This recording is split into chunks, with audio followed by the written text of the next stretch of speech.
sends you to the ground.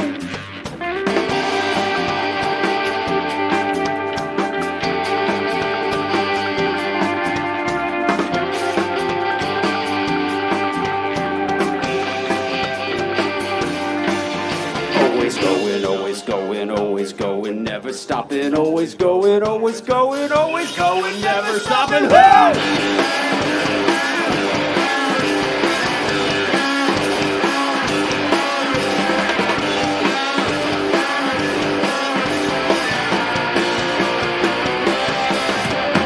It's the way it's always been, we'll driving cars until the end. It's the way it's always been, we cannot change it, cannot change it.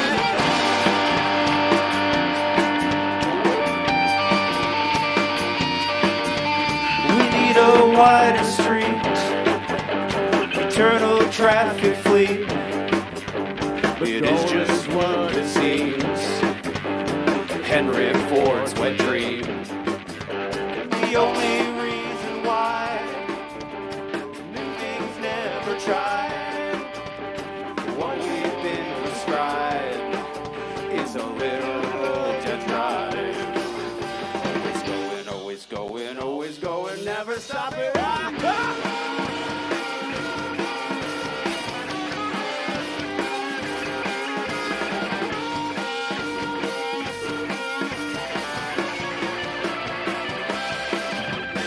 Sacrifice for industry, we pave the forest into streets.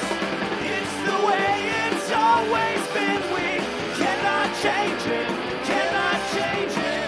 No concern for my own life, I cannot focus when I try. My phone will make it feel alright, I have to check it, have to check it.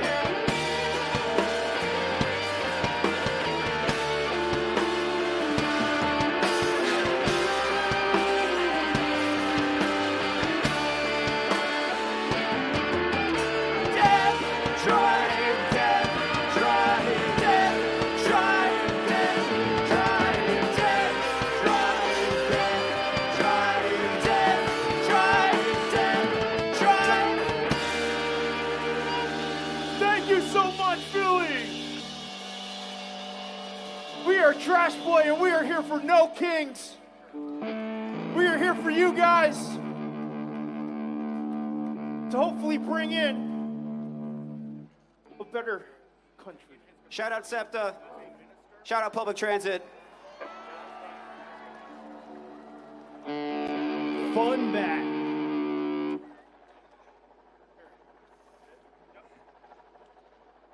This one's about all the people trying to get into your mind, but they're not really people. They're just worms. This song's called Brainworms.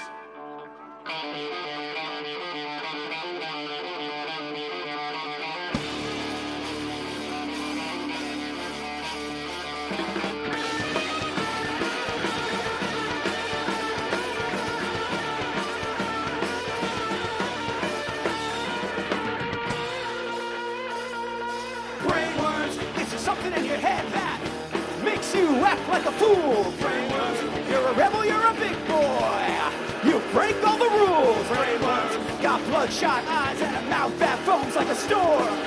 Brainworms, it'll all make sense in the mind of a worm. Something very deep inside, guiding all our brightest minds. No reason to be confused. All the world will eventually be consumed by little worms.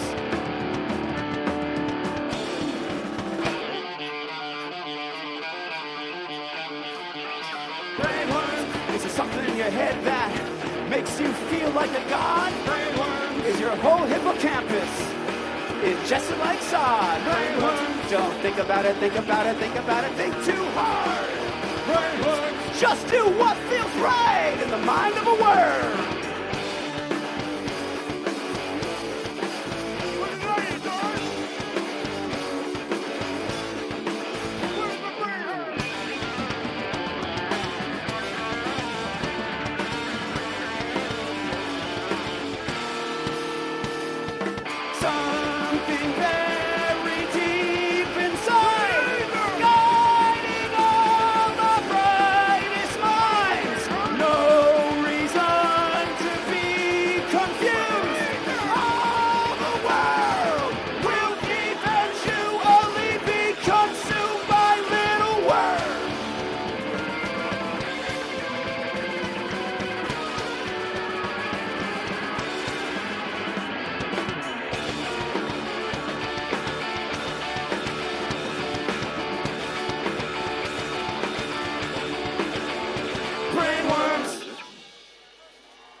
Welcome to the No Kings Rally. Please note that there are water stations at 24th and Pennsylvania and Eakins Oval and Martin Luther King Drive. Also, there is a staffed medical tent at the far southwest end of Eakins Oval. In the event of a medical emergency, look for one of our event volunteers in the green reflective vests for help. For those who need to board buses after the program, please proceed down Kelly Drive to the bus staging location behind the museum. Thank you for joining us, and our program will begin soon. Every day across this country, something powerful is happening. People are rising for each other, for democracy, and for our collective freedom. We have chosen not to live in fear or let division destroy this country. We believe in something bigger than ourselves and the promise of freedom and justice for all. But now, our rights and our freedoms are under attack. We can point fingers or we can take action. This spring, millions of us united for one of the largest peaceful protests in the history of the United States. Together, we told Trump and his billionaire administration to keep their greedy hands off our health care, our veterans' benefits, our public lands, our rights.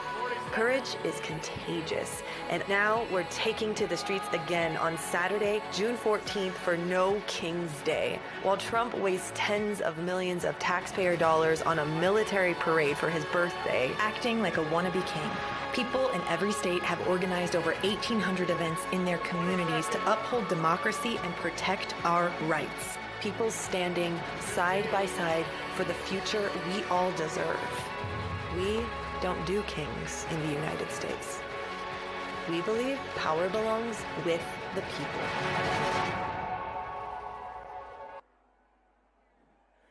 Please welcome Bishop William Barber, President of Repairs of the Breach, and architect of Moral Monday. Today he comes in his capacity as a minister and bishop in the church.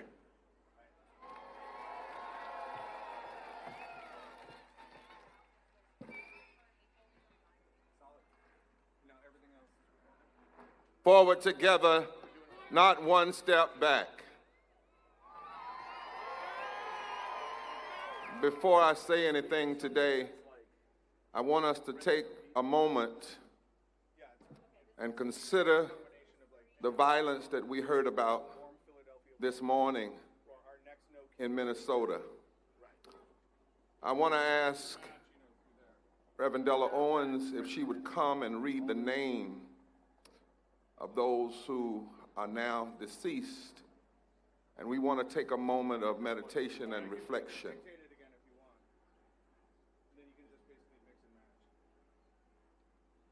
We remember State Representative Melissa Portman and her husband, Mark Portman,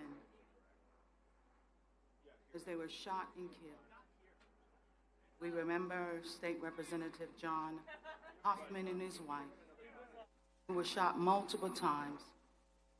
They have gone through surgery, and we are very optimistic about their survival. Let us pray for them as they recover. Violence, mean, cruel, premeditated violence has visited us again, and we have heard that lawmakers in Minnesota have been killed and shot, killed by a deception, a person impersonating law enforcement, inflicting death. And in this moment, my brothers and sisters, let us repent as a nation of all this violence and death. Let us pray for the souls of those killed, the recovery of those who were hurt and harmed. Can we pray for the families of those who've been shaken, the communities once again that have been rocked Let us pray for the law enforcement that are doing the right thing. Pray for the capture of the killers, the quick capture, and any behind this murderous deed. They claim they also he had a manifesto of other names.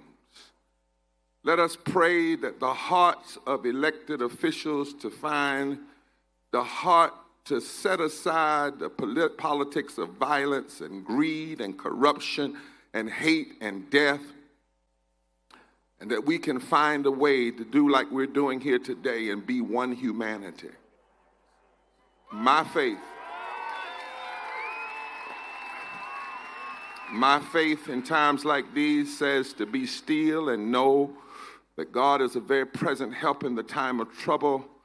My faith calls us to, and the faith of many others, to embrace love and to rebuke hate, to rebuke fear, to rebuke death. And so let us do that together in this place in Philadelphia. And let us also embrace what many faiths and people, even not of faith, but who believe in a moral arc of the universe, and that is the oneness of our humanity. And let us be determined. Let us be determined even the more to be one people. And let us declare it. Would you grab a neighbor's hand or an arm or whatever part they'll let you hold for a moment? And would you say to them, I love your life. I hold your life dear. I will protect your life.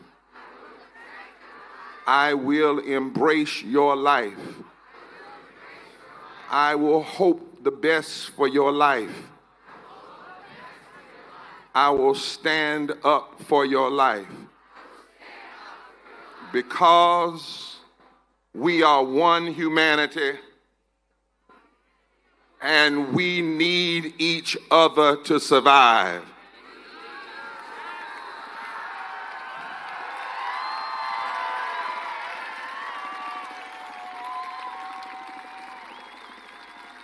To my friend Ezra Klein and his wife, and all you have gathered today, we the people cannot bow. 2.5 centuries ago, Benjamin Franklin wasn't the name of a broad parkway you could walk down from Love Park to this great gathering in the city of brotherly love. Benjamin Franklin was a living, breathing human being in a city of 40,000 people, the largest city in the American colonies at the time. By 1777, there were as many as 14,000 British troops occupying Philadelphia, more than a third of the population of the city, because everyday people had linked up with everyday people in other colonies to declare their independence from tyrannical rule. 2.5 centuries later, a would-be king has ordered U.S. troops to occupy Los Angeles and to parade down the streets of Washington, D.C., to parade like the North Korean forces of Kim Jong-un. But we are here to say, no, that is not who we are.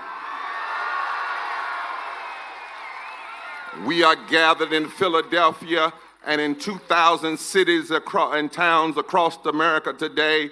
We are everyday people of every race, creed, and community and political affiliation, uniting in the great nonviolent tradition of those who came before us to demonstrate a better way, a way we have learned through this nation's painful struggles. The struggles that have taught us that we either go forward together or backwards divided. We are not a people who bow and give total allegiance to any ruler or policy, because bowing is not freedom and bowing is not in our spiritual DNA. We cannot be who we were made to be unless we are free. We are not a people who give loyalty to a king. No, we, the people of the United States of America, are at our best when we are striving to be united by our commitment to liberty and justice for all. Now, we must be honest. America has never been all that she aspires to be, but every stride toward freedom, every step toward a more perfect union has been grounded in this commitment to freedom, liberty, and justice for all. Declaring that we are created equal and endowed by our Creator with certainly inalienable rights, life, liberty, and the pursuit of happiness. Writing in our Constitution, we the people, in order to form a more perfect union. Already that is a confession of our imperfection. We want to establish justice, to provide for the common defense, ensure domestic tranquility, and promote the general welfare. These are the principles that have always reminded us, pulled us, challenged us in the deepest recesses of our moral consciousness that we who believe in freedom cannot rest.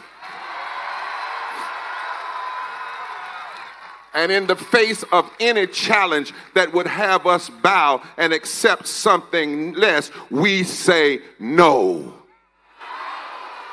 Truth is, these are not liberal or conservative commitments. They are moral values that can unite us and connect us to the best of who we are and keep us from ever bowing to a wannabe king.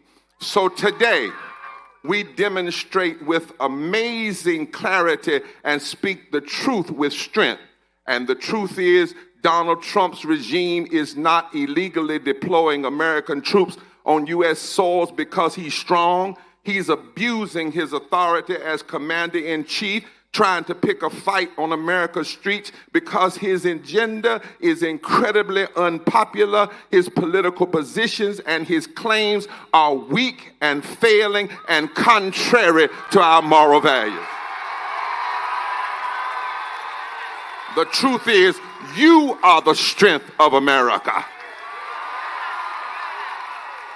He said he could end conflicts in other parts of the world with a phone call, but wars of aggression rage on. He said he could unite us. We're more divided. He said he was going to stand up for working people, but he handed the government over to a billionaire before their big bad breakup. He said he'd bring prices down, but his wild talk about tariffs has created economic uncertainty. He said he could deal with Gaza and deal with Ukraine, and things have gotten worse. He said his budget was big and beautiful, but the truth is, it's big and greedy and ugly and destructive and deadly to the most vulnerable.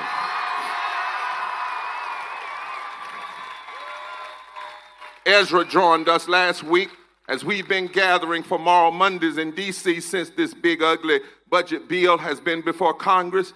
They have arrested us, but they've not stopped our prayers or our prophetic critique to arrest the consciousness of America.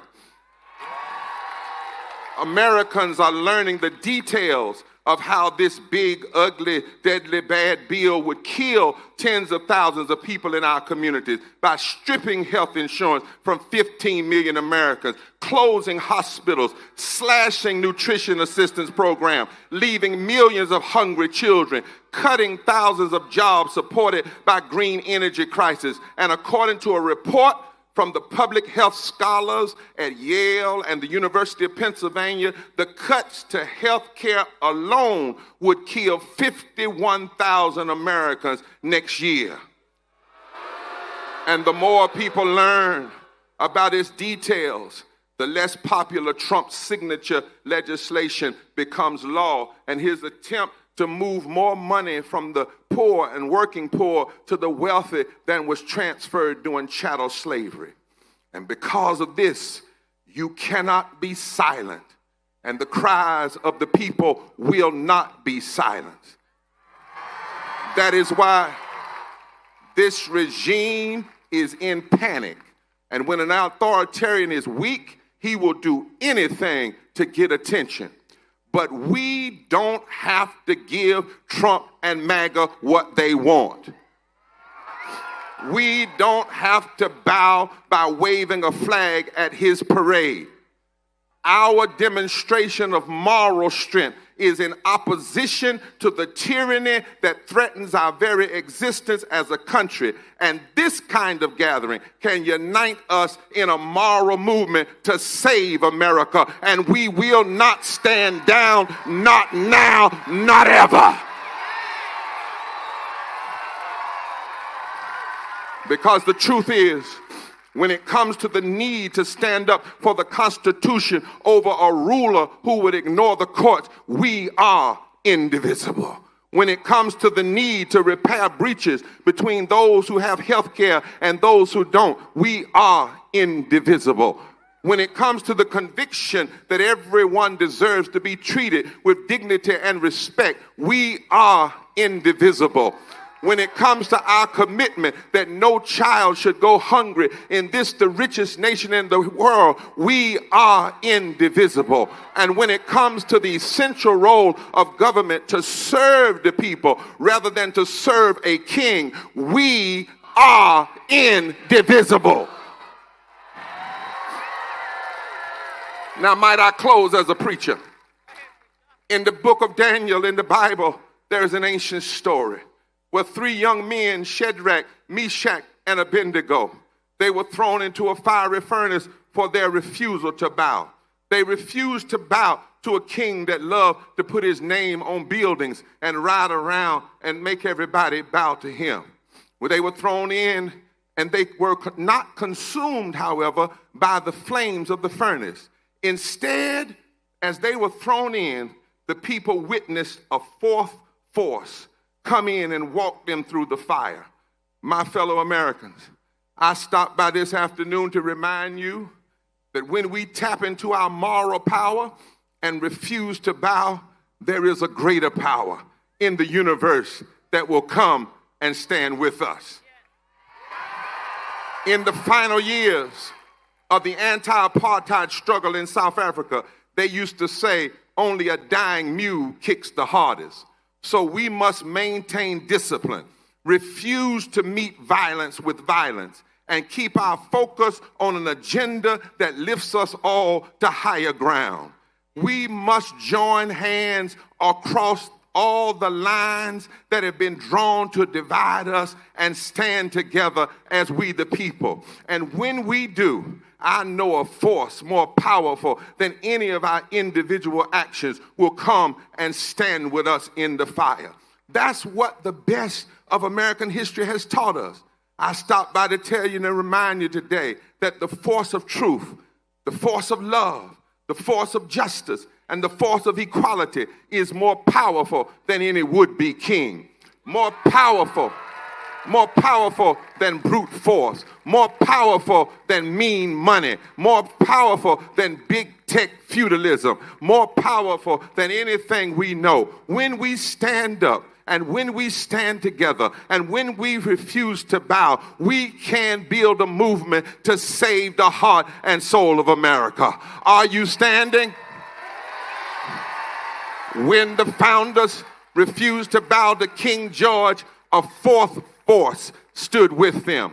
When the slave abolitionists right here in Philadelphia, black and white, refused to bow to the king-like rule of chattel slavery and slave masters, a fourth force stood with them. When women, black and white, refused to bow to those who didn't want them to vote, a fourth force stood with them. When segregationists and Jim Crow politicians' lips dripped with the words of interposition and nullification, people like Rosa Parks and Viola LaWusa and Fannie Lou and Martin and Rabbi Heschel, men and women of every birth, refused to bow, and a fourth force stood with them. And I tell you, the force of truth and the force of love and the force of equality and the force of justice is more powerful than any would-be king named Trump or MAGA or anything.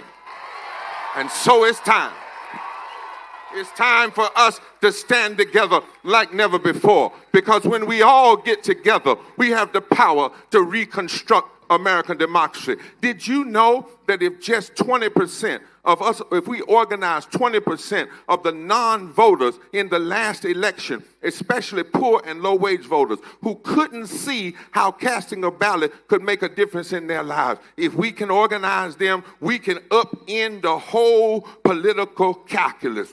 If we go to every state, not just the so-called swing state, but every state. And if we win back some of our confused friends, we can upend the whole political calculus. If we refuse to bow and stand up for policies that make life better for every American, if we come together just one more round in history to fight for the heart and soul of this democracy, I declare unto you that when the work is done, when we finish organizing, when we've done praying and preaching, when we finish marching, when we finish registering voters, when we finish our nonviolent action, I guarantee you truth will win, justice will win, equality will win, justice will win. And on that day, we will truly be one nation under God, indivisible, with liberty and justice for all.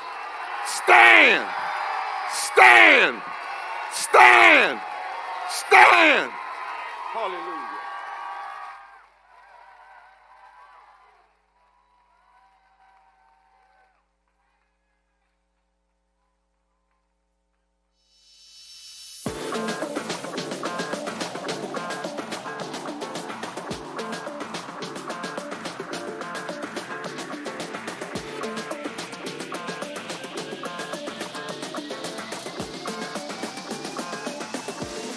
Please give a warm Philadelphia welcome to Congressman Jamie Raskin.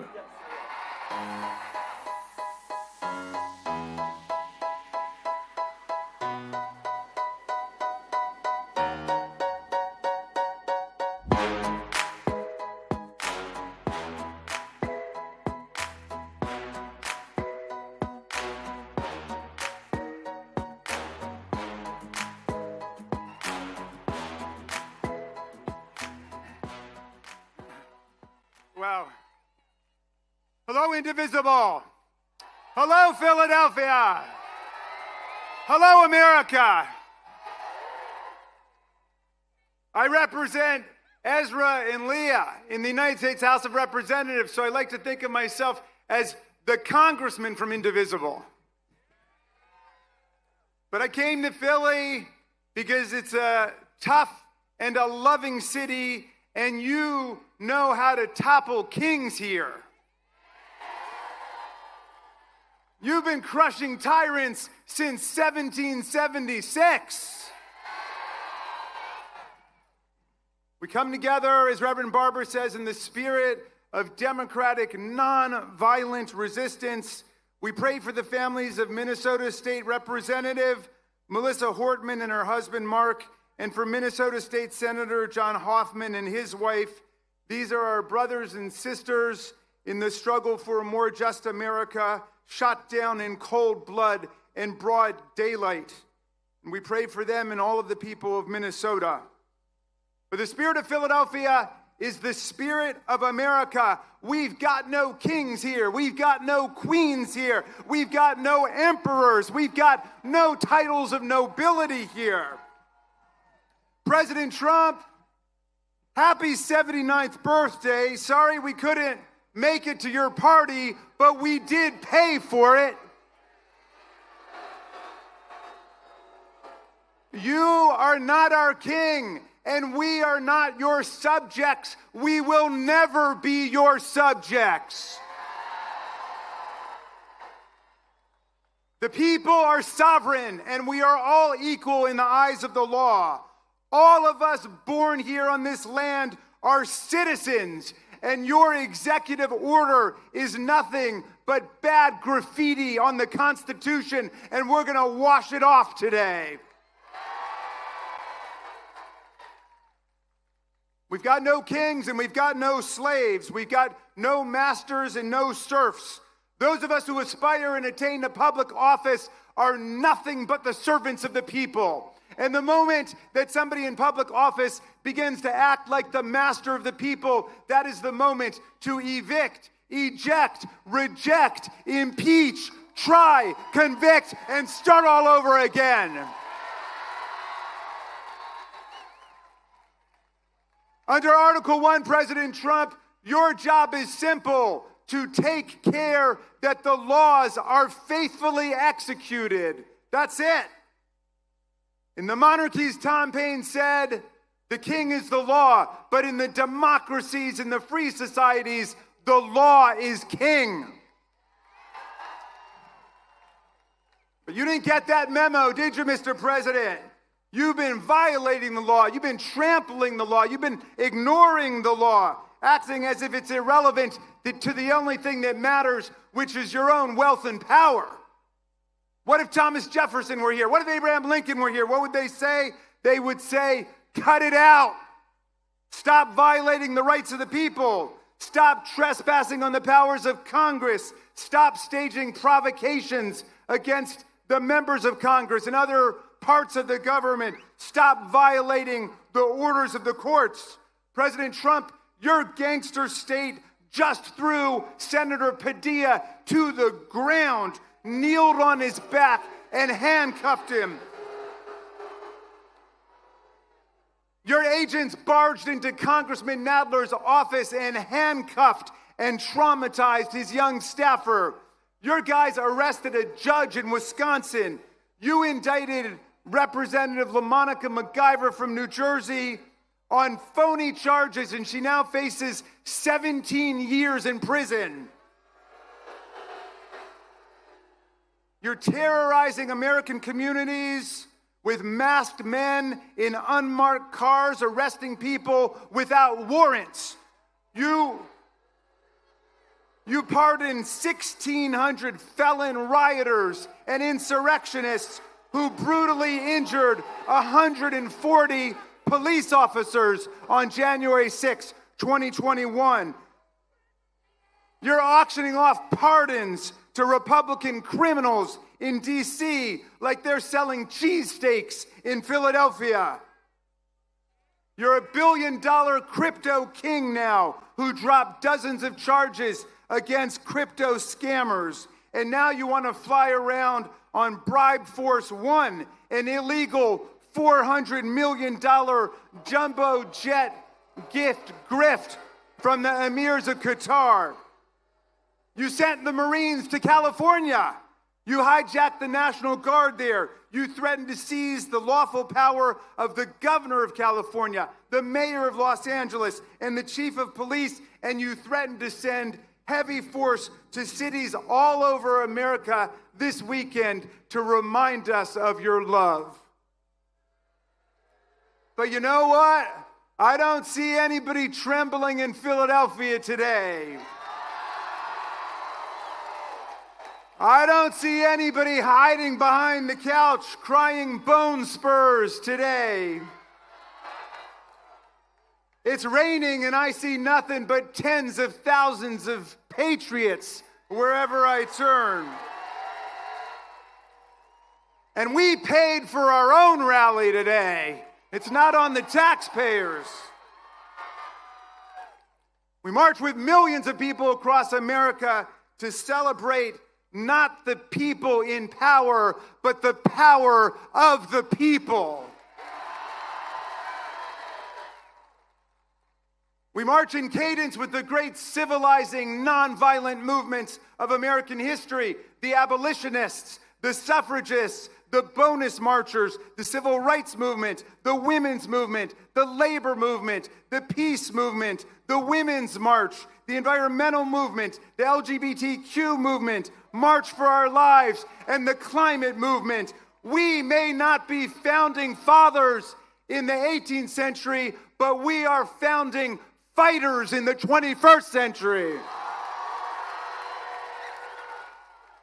So what do you say, Philly? You ready to fight back?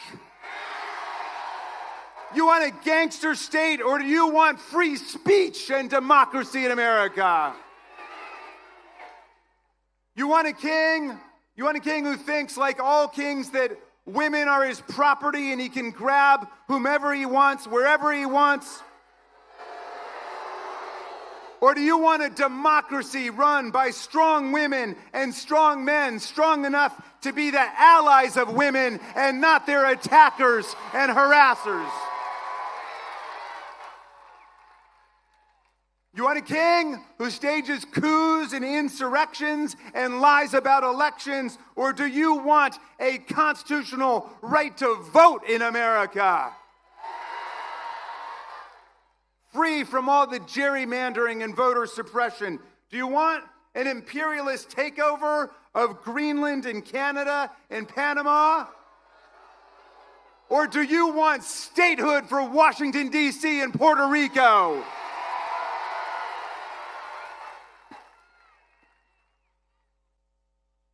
Hey, you want a king who tries to erase history and disappear the truth? Or do you want Bruce Springsteen who tells them the truth all over the world? You know, Donald Trump never talks about the framers because he knows nothing about them. But the framers knew a lot about people like Donald Trump. Sometime between now and the 4th of July, Mr. President, you must read the Declaration of Independence because Thomas Jefferson could have been writing about you. He told the people of America to rise up against King George and his lust for absolute tyranny. Jefferson denounced a king who, quote, sent swarms of officers to harass our people, who kept amongst us in times of peace standing armies without the consent of our legislatures, and quartered large bodies of armed troops amongst us. A king who cut off our trade with all parts of the world and imposed tariffs and taxes on us without our consent.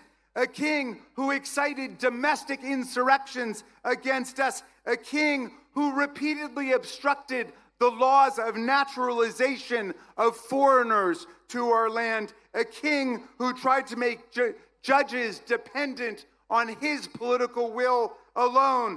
Yes, Donald, the Declaration and the Constitution were written by people who wanted to stop criminal bosses like you from taking state power. We the people, in order for a more perfect union, establish justice, ensure domestic tranquility, provide for the common defense, promote the general welfare, and preserve to ourselves and our posterity the blessings of liberty, do hereby ordain and establish the Constitution of these United States of America. That's our preamble. That's our mission statement. And the very next sentence in Article 1 provides all legislative powers shall be vested in a Congress of the United States of America. The people's branch, the lawmaking body for whom the president works as an executive. Sometimes people say we're three co-equal branches. Really, first of all, co-equal is not even a word, okay? That's like extremely unique. If we're co-equal, why is it Congress has the power to impeach a president for treason, bribery, and other high crimes and misdemeanors, and he doesn't have the right to impeach us? Congress has the power to pass budgets and taxes. We've got the power to create departments and spend money. We have the power to regulate commerce with foreign nations and therefore to enact tariffs, which is why his tariffs have been struck down by United States District Court. We've got the power to declare war, not the president. If anybody's going to declare war on Venezuela, it's going to be the Congress of the United States, not Stephen Miller or Tulsi Gabbard or Pete Hegseth or anyone else in their Signal chat room. No, you don't get to be a monarch or a dictator in America, and you don't get to be on the payroll of monarchs and dictators from other countries. Sorry, Donald, you don't get to keep the millions of dollars you've pocketed from Saudi Arabia, from China, from the United Arab Emirates or Qatar. You've got to return all the money your golf courses and country clubs have gotten from the Secret Service, the Department of Defense and Commerce, and so on. Our government is not your personal ATM machine. His son, Donald Trump Jr., says, my dad doesn't even accept his salary. I'm sorry, that's all he's allowed to accept. The framers were clear. You get paid by the people of the United States to whom you owe a duty, not Putin and the kleptocrats of Russia, not bin Salman and the theocrats of Saudi Arabia, not Orban or the autocrats of Egypt and Turkey. The framers wanted an undivided duty to the American people. You can't sell out our Constitution to build your luxury hotels in Gaza or a golf course in Greenland. My friends, the people are winning all over America. The bullies are on the run. We ran Elon Musk out of town. And Musk now says that Trump should be impeached, and Trump says that Musk should be investigated for his tens of billions of dollars in federal contracts, and for once, they're both right. My friends, fascism will not be the end of American democracy. American democracy will be the end of fascism. We will stand up for democracy and human rights and freedom all over the world. We will stand with President Zelensky and the people of Ukraine against Putin's filthy, bloodthirsty invasion. We will stand with the people of Greenland, the people of Europe and Africa, the people of Canada and Mexico for our common right to trade with each other, to respect each other, to travel and migrate and seek asylum without fear and without terror. We are the ones fighting against terror and tyranny today. And I look at you today, Philadelphia, and I know we are winning. We are winning. I will leave you with the words of the great Tom Paine, who my son Tommy was named after. And Tom Paine got to this beautiful city in 1774, 2 years before the American Revolution. He fell in love with your city, and he fell in love with this land. He said, if America lives up to its values and its ideals, it will become, he said, an asylum to humanity. Not an insane asylum, mind you, okay? A place of refuge for people seeking freedom from religious and political and intellectual and economic repression from around the world. And then he wrote the greatest pamphlet in our history, Common Sense, which ignited the American Revolution against the kings and the queens and the lords and the dictators. But 1776 was a tough year, and the country was split down the middle, and half of the people were saying, you can't beat the greatest military empire that ever existed. You can't overthrow a tyrannical king.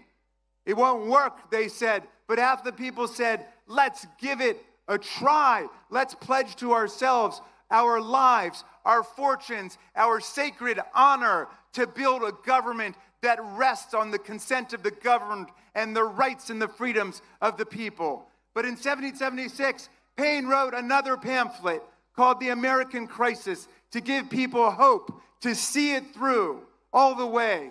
And I'm going to quote a little passage for you. I'm going to update the language pursuant to instructions from Nancy Pelosi, because she said Tom Paine was a feminist and he wouldn't mind. And that he was. He was fighting for women's voting rights in the 18th century. But Paine said this. He said, these are the times that try men and women's souls.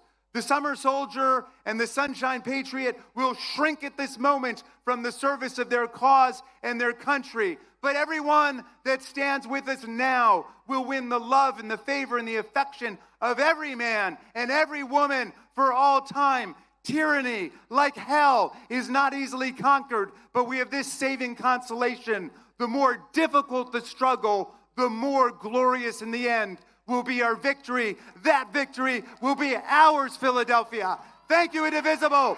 Thank you, Philadelphia. Thank you, America.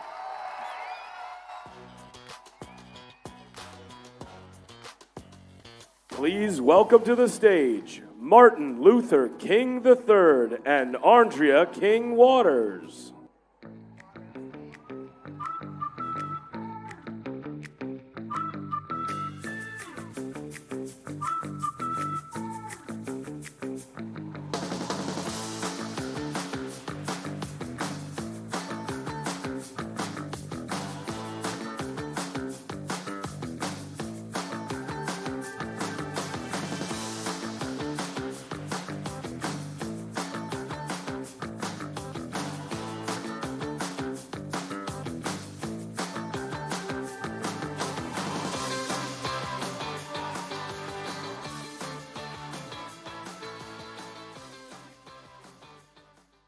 Good afternoon.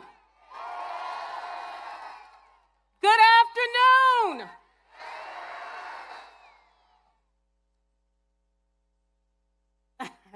Two years ago, on the 60th anniversary of the March on Washington, thousands gathered on the mall, not in commemoration, but in rededication. It was a magnificent sight. All ages, young and old, in every color imaginable. Families, sororities, fraternities, activists, and everyday people. Not one instance of violence in the sweltering heat.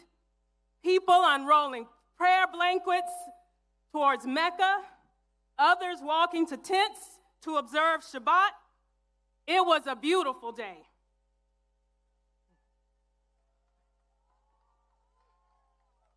And 700 miles away in Jacksonville, Florida, a gunman with a swastika carved into his weapon opened fire in a predominantly black community and shot dead 3 people. Same day, same country. A tale of 2 Americas, much like the tale of 2 wolves. You all have heard the story, right? We talk about it a lot in our home, and it goes that a Cherokee grandmother told her granddaughter about a battle that goes on inside every person. My child, she says, the battle is between 2 wolves. One is full of anger, division, chaos, greed, arrogance, self-pity, resentment, lies, false pride, superiority, and ego. The other is full of joy, peace, love, hope, serenity, community, kindness, benevolence, empathy, generosity, truth, compassion, and faith. The granddaughter thought for a moment and asked, well, which wolf wins? The grandmother pulled her close and said, the one you feed.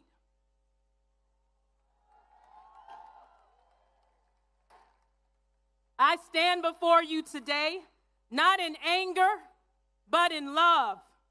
Not the sentimental kind, but a bold, unwavering, truth-telling love.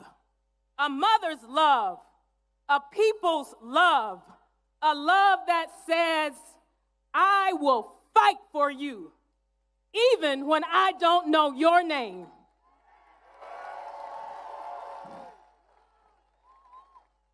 Because your liberation is bound up in mine. We gather at a crossroads, one that asks us once again, is this America? Is this America when tanks roll through our neighborhoods, but healthcare doesn't? Is this America when flash bombs fall on peaceful protesters, but not on injustice? Is this America when the First Amendment is honored in print, but punished in practice? Let me be clear. This is not patriotism. This is performance. This is not leadership. This is illusion. And this, my brothers and sisters, is not democracy. This is a creeping shadow of authoritarianism, cloaked in power and pride.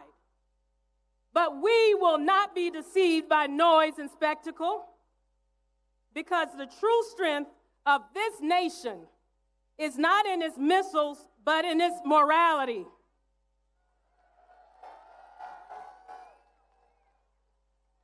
Not in its parades, but in its people.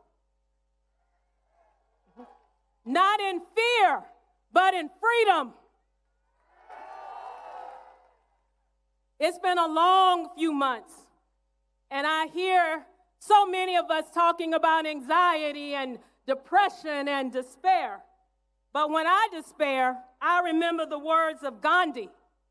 There may be tyrants and murderers, but in the end, they always fall.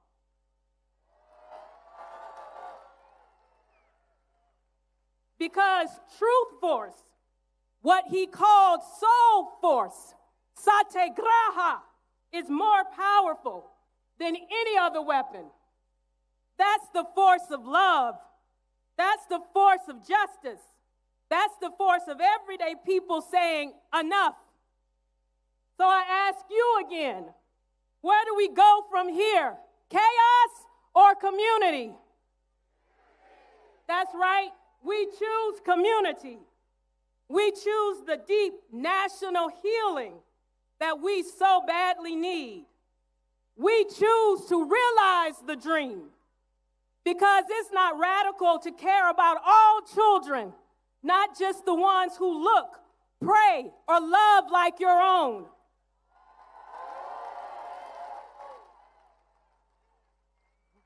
It's not radical to believe in the words carved on the base of the Statue of Liberty.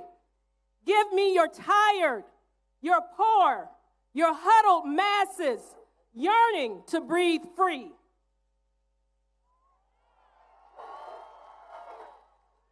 It's not radical to serve, to protect, to protest, to love. No, it's not radical. It's American. And that's why we're going into communities across this country, not with closed fists or with tanks, but with open hearts and open arms. We are showing up with truth in our hands and love in our voices, because we love this country. And we know that loving America means holding it accountable to its highest promises. My father-in-law, Martin Luther King Jr., spoke of levels of love, the highest being agape, and the highest level is not passive. It's a force that challenges systems, not just sentiments. That's the love that we need now. That's the love that will unify us.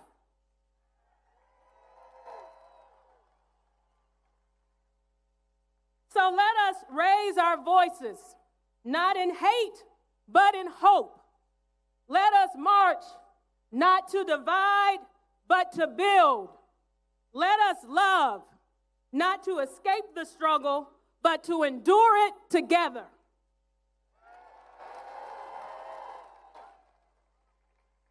Because we are one people, one nation, under God, indivisible, with and justice for all. Thank you.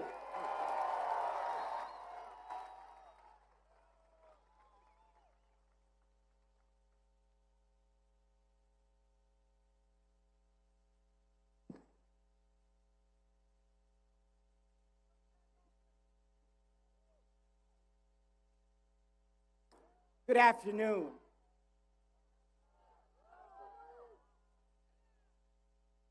Let me first say that we send all of our prayers and support to those families that lost their loved ones who were elected officials in Minnesota.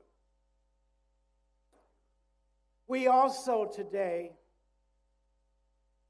must start, because I come from the nonviolent tradition. as many of us do. And I can't imagine what my father nor mother are thinking as we go through this period of history. Beyond the fact that we must stay engaged and stay on the battlefield until truth, justice, freedom, and equality exist for all humankind.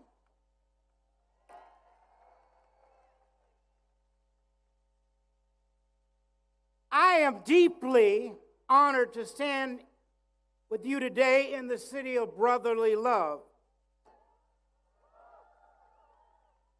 A city steeped in the dream of liberty, a city that birthed a nation, and a city that has long carried the flame of resistance in the face of oppression.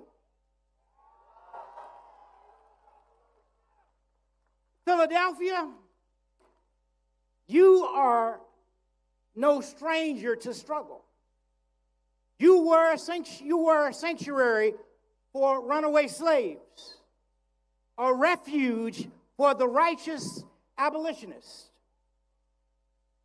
a crossroads for the Underground Railroad, and today you are once again a sacred ground where justice calls and freedom answers.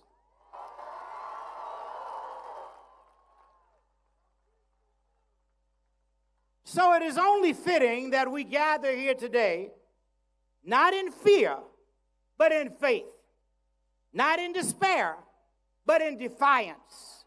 We gather here in the shadow of Independence Hall to declare that we, the people, still believe in democracy.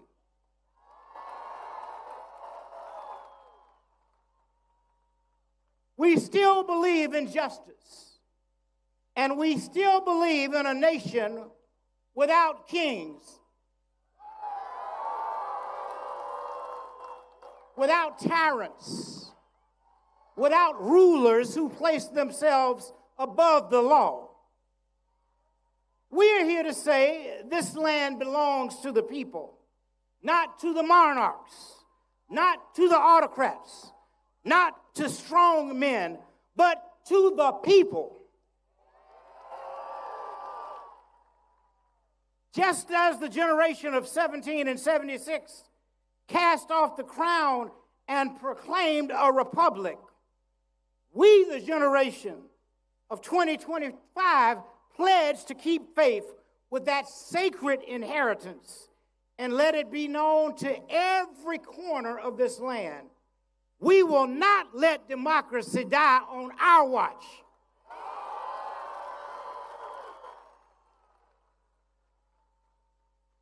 Yes, we're deeply troubled, my friends, by efforts to use fear as a weapon, to use immigration as a scapegoat, to silence the voice of the people through martial force. But we are not afraid, we're not intimidated, and we will not be moved. We will stand, we will march, we will sing, and we will speak peacefully, powerfully, and persistently until justice rolls down like waters and righteousness like a mighty stream.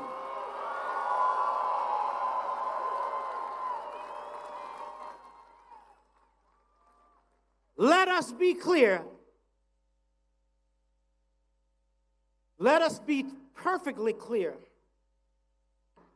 that to deport anyone without due process is not only illegal, it is immoral. It is a betrayal of our Constitution and of our highest values. We are one nation under God, indivisible, not with division and detention, but with liberty and justice for all. We reject the militarization of our streets. We say to those in power, if you want to honor our armed forces, Do not parade them through the streets like pawns on a chessboard. Honor them by caring for their bodies, their minds, and their futures. Honor them by protecting democracy, not parading over it. Let us use those hundreds of millions of dollars not to inflate egos, but to uplift the people. Use it to fund our schools, to heal our sick, to protect our elderly, to care for our veterans. That is real patriotism. That is real love of our country. And I say to every protester, every marcher, every dreamer in this moment, commit yourselves to nonviolence. Not merely as a strategy, but as a way of life. My father taught us that nonviolence is the sword that heals. It is the weapon of the strong. It turns enemies into friends and injustice into redemption. Every gain of the modern civil rights movement that was made was won through disciplined, determined nonviolence. Nonviolent love, I should say. Remember, the forces of repression are watching for us to slip up. They're waiting to point at a broken window and ignore a broken system. They're waiting for an excuse to crush what they cannot control. We must not give it to them. Even one act of violence can undo the moral power of 1,000 voices. So let our protest be loud, but let it also be loving.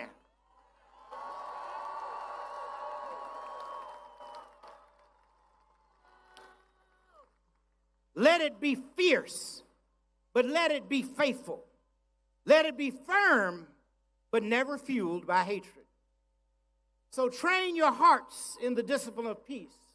Prepare your minds for the long road ahead and walk together. Children, don't you get weary. For there's a great camp meeting in the promised land of justice. So as I close this afternoon, I want to say to you, have faith in democracy. Have faith in the power of the people. Have faith in truth over lies, light over darkness, love over hate. We walk not alone, for God walks with us. And if God be for us, who can be against us? So let us rise up with faith. Let us march on with courage. And let us keep climbing toward that great day when liberty is no longer a promise, but a lived reality for all. And so we will never give up. We will never give out. We will never give in. We must keep marching until freedom, justice, and equality exist for all humankind. Thank you, and God bless each of you always. Please give a warm Philadelphia welcome to the president of the Philadelphia Federation of Teachers, Art Steinberg.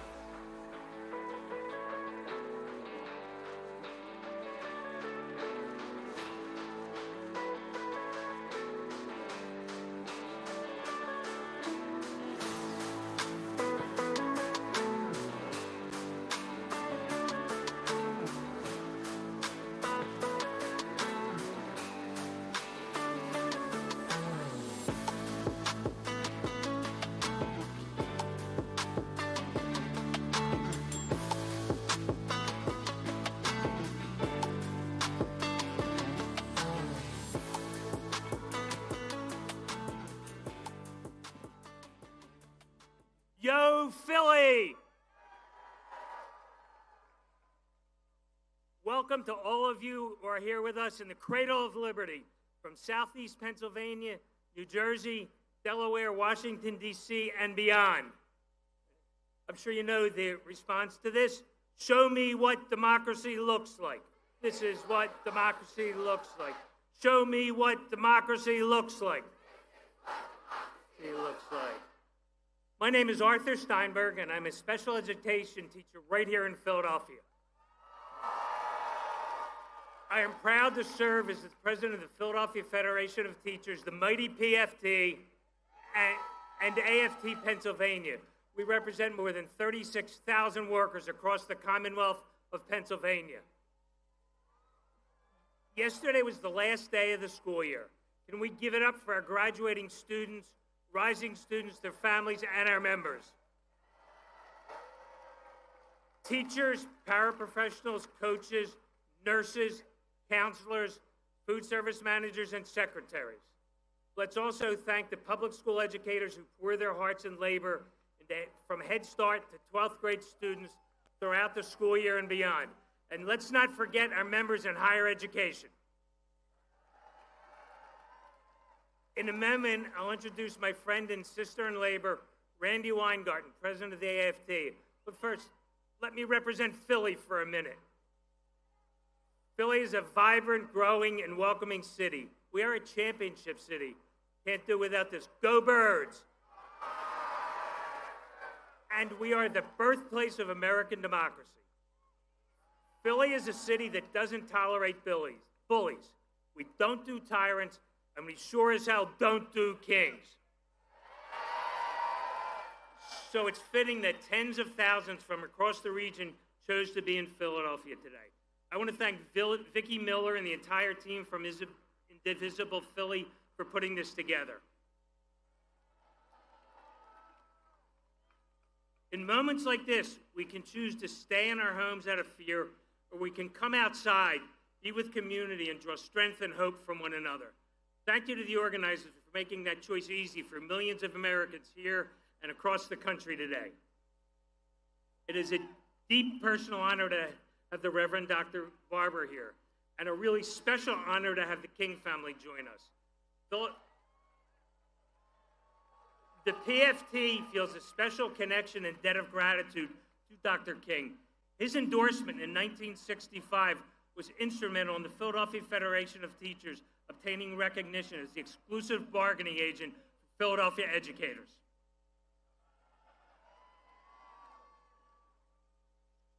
Today in our nation's capital, a gross misuse of public resources is occurring, all in service to Donald's ego and insecurity. I have a suggestion for fixing your unpopularity, Donald. Stop running the most corrupt, incompetent, and violent administration of our lifetimes. And keep your armed federal agents away from our schools and students.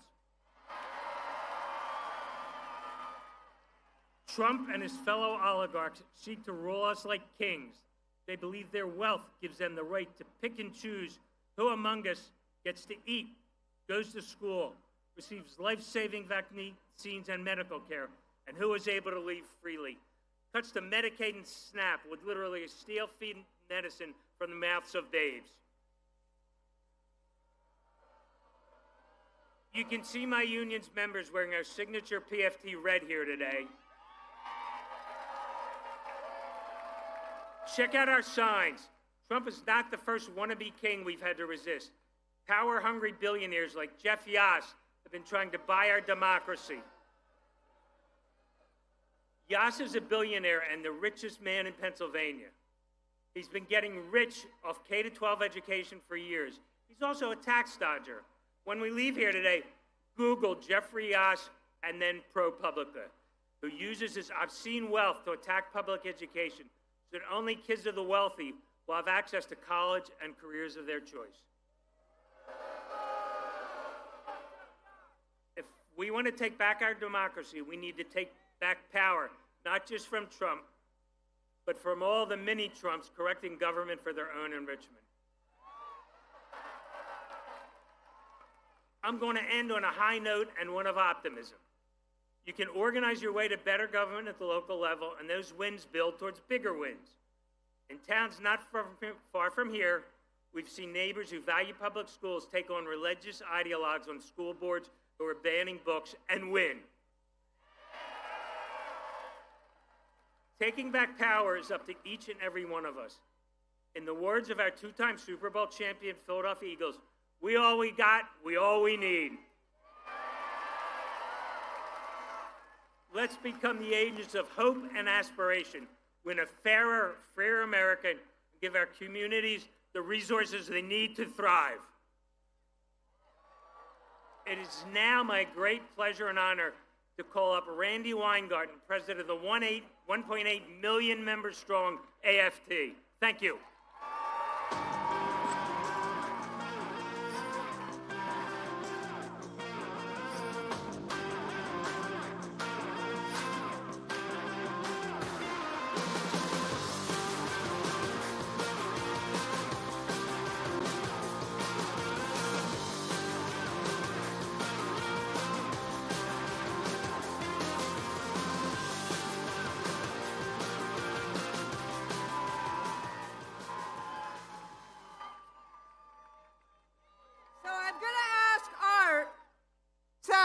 It's Flag Day today. This is what democracy looks like. All of you here.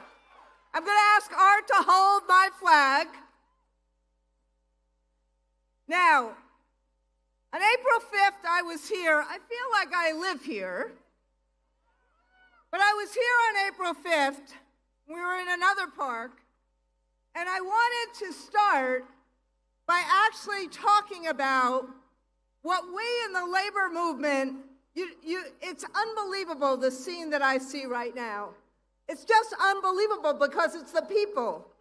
But this is what we say in the labor movement.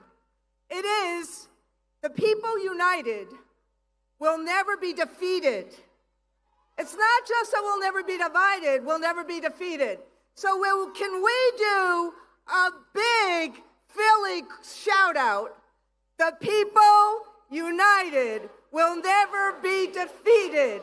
The people united will never be defeated. The people united will never be defeated.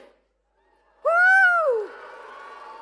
So I want you all to know in Philly that our brothers and sisters and siblings in Minnesota are watching us. And I want to say to them, we love you. And we will never, ever, ever tolerate political violence. It's wrong.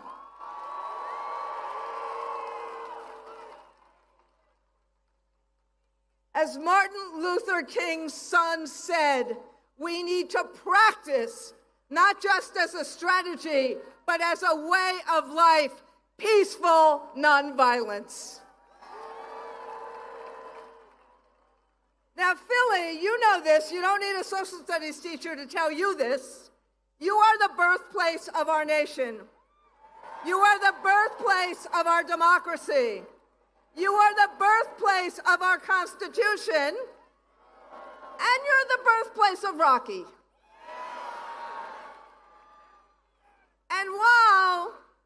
And this was a few years before I was born, while the colonists and colonies in 1774 and 5 and 6 were really different, one of the things that binded them together was the conviction that they wanted to govern themselves. No nobles, no monarchs, and no kings. Now, Congressman Raskin said a little bit of this already. He quoted the Declaration of Independence already, but there's one statement of it I want to requote, which is, a tyrant is unfit to be the ruler of a free people. We need the current president to actually read that language. Well, I think he knows how to read. We just want him to read it. Now, our founders, and excuse the social studies lesson, but our founders said no to kings 250 years ago precisely because they believed in the consent of the governed. And they were far from perfect, they did believe in the values we now try to make real today: freedom, liberty, justice, and opportunity for all. So, what does that mean? It means not detaining high school students in Detroit or Connecticut before they're about to graduate. It means not detaining children who are in playgrounds. It means not disappearing day laborers who are trying to make ends meet. It means not handcuffing seamstresses who are trying to be at work or arresting a union leader trying to stop this cruelty. It means not assaulting a U.S. senator trying to peacefully fight for the people he represents,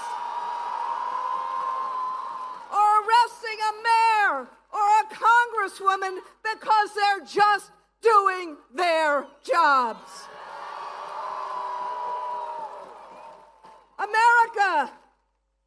Americans don't need this abuse of power.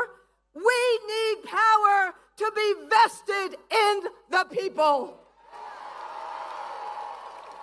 And that's what I see today. And that's what this split screen is today. Thousands of people standing up peacefully for our values, for American values, including the values of making sure everyone can speak and peacefully assemble. And why? And that's why many of us are holding an American flag, because we care about our country. We care about opportunity. We care about the people of America, and we care about each and every one of our pathways to the American dream. I see thousands of people paying tribute to an army formed on June 14, 1775, to fight a monarchy. And we're doing this not out of anger, but out of resolve. The collective resolve of millions of people at over 2,000 events to say, we believe in our democracy and we are willing to fight for it peacefully. The collective resolve to reject a wannabe king, to reject $40 million worth of birthday parties that should be going to pay for kids who need nutrition. We reject the diminishment of our rights to assemble and associate and speak. Philly, this is what democracy looks like. Organized, hopeful, and bold. Literally the rule of the majority. And let me talk for 1 minute or two about my union. The AFT, yes.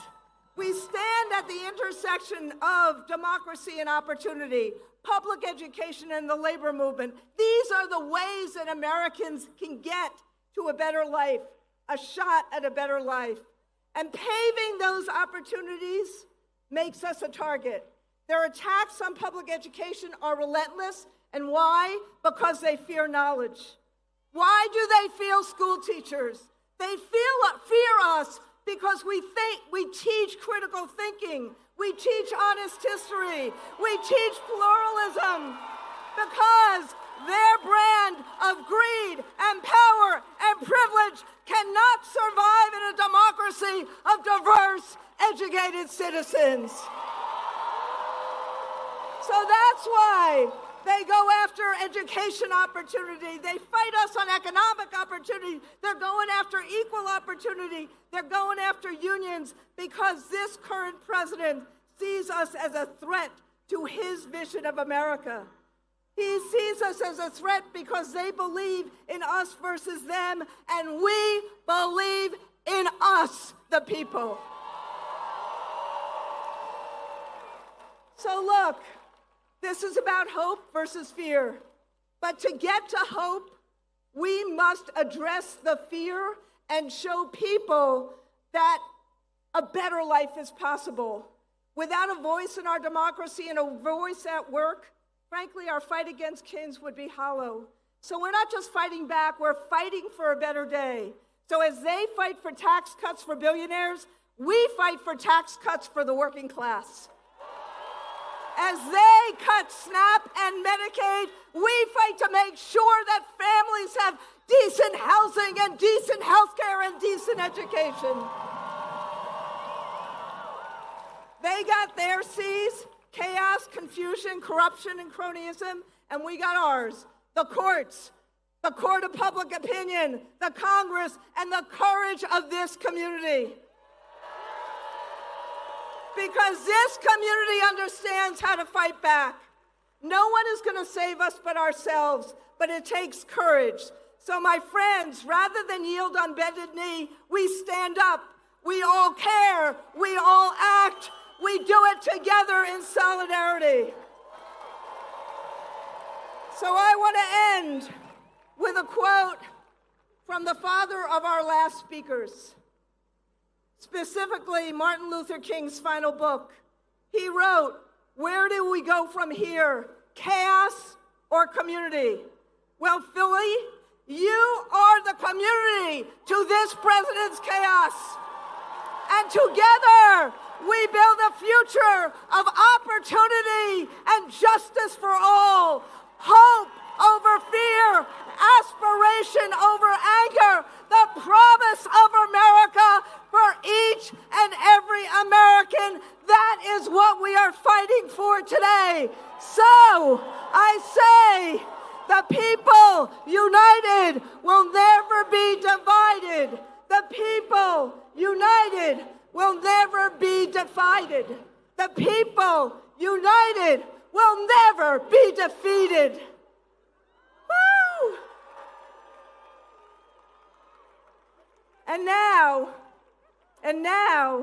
I get to introduce who, in my judgment, is the foremost authority on democracy and how to keep it, and on authoritarianism and how to fight it.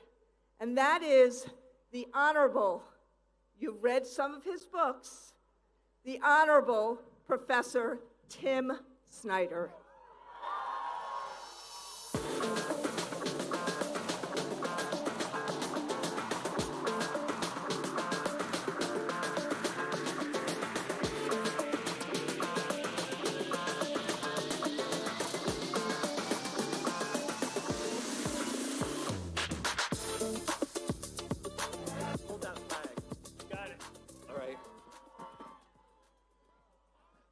So, first of all, I want to, hey, Philadelphia. I have never seen a more beautiful sight than this today. Thank you for being here. Can we hear it again for the leader of the president of my union, Randy Weingarten? Woo! And for her amazing, amazing words. Yeah. So I need some help. I need some help. I have one thing to say to you, and it is no kings, freedom. No kings, freedom. But as if Randy says, and she's right, that I know something about authoritarianism, the thing that I know is that it can only be fought together. So I'm going to say no kings, and I want to hear if there's anybody out there who can say freedom. No kings. Freedom. No kings. Freedom. No kings. Freedom. That's right. We don't want kings. We don't want fascists. We don't want oligarchs for very simple reasons. Those people cannot represent us. They are surrounded by the hirelings, by the minions, by the bootlicking billionaires. And what they will do and what they are doing is taking away the future, taking away our health, destroying the environment around us, taking away our rights. That is what they are bringing to us. No kings. No kings. No kings. As freedom means hands off. Freedom means no deportations in the streets. Freedom means no violence against peaceful American citizens and everybody in this country. But freedom also means a nature with which we're in harmony. Freedom also means a government that works. Freedom also means equality, health care. Freedom also means the American dream. No kings. No kings. No kings. When I was a little kid, my parents brought me to this city to see the Liberty Bell. And that was very meaningful for me because we had a bell on the farm, and I thought about that bell as the Liberty Bell, and I rang it as a little kid. We came, we saw the Liberty Bell, and that was wonderful. But as I grew up, I learned some things. I learned that the Liberty Bell wasn't called the Liberty Bell in 1776. You know this, right? You're from Philadelphia. It was called the State House Bell. It was the abolitionists who called it the Liberty Bell. It was the people who met the challenge of slavery who called it the Liberty Bell. And then it was the women's suffrage movement who called it the Liberty Bell. And it's because of them that we now all call it the Liberty Bell. And what do we learn from that? We learn that in history, first no kings and then freedom. And we learn that you only make progress for freedom with struggle, and you learn that you only make progress for freedom with allies who you learn from. So, no kings is today, freedom is tomorrow. No kings today, freedom tomorrow. We act together today, and we keep acting tomorrow. We make a new friend here today, and we do something with them tomorrow. We meet somebody we admire today, and we do something with them tomorrow. We meet somebody who's a little more courageous than us today, and we do something with them tomorrow. Today, no kings, tomorrow, freedom. There is a better America out there. There is a better America underneath. There is a better America that we can see. There is a better America that we can make. History is in our hands.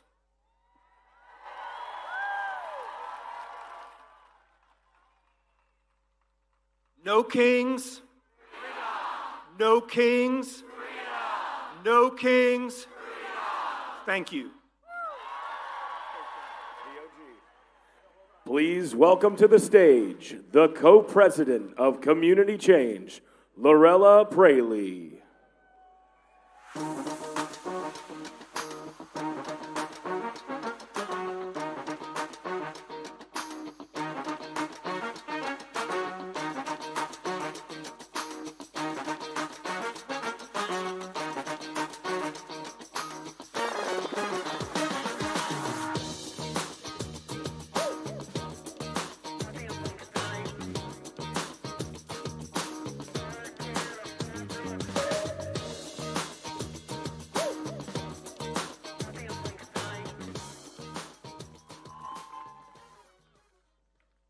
Hello, Philadelphia!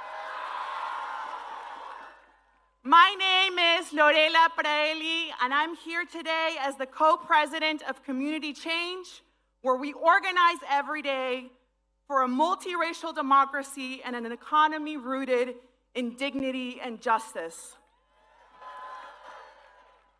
I'm proud to stand with you because this is our America, and in our America, we don't do kings. That might sound like a slogan, but it's more than that. It's a moral line in the sand, a declaration of what we refuse to become. Because what we're living through right now, What we saw in Los Angeles this week is not normal. This is authoritarianism in motion. Unmarked vans, masked agents, people disappeared without notice, no names, no charges, mothers torn from their children, no lawyer, no phone call, and suddenly they are gone.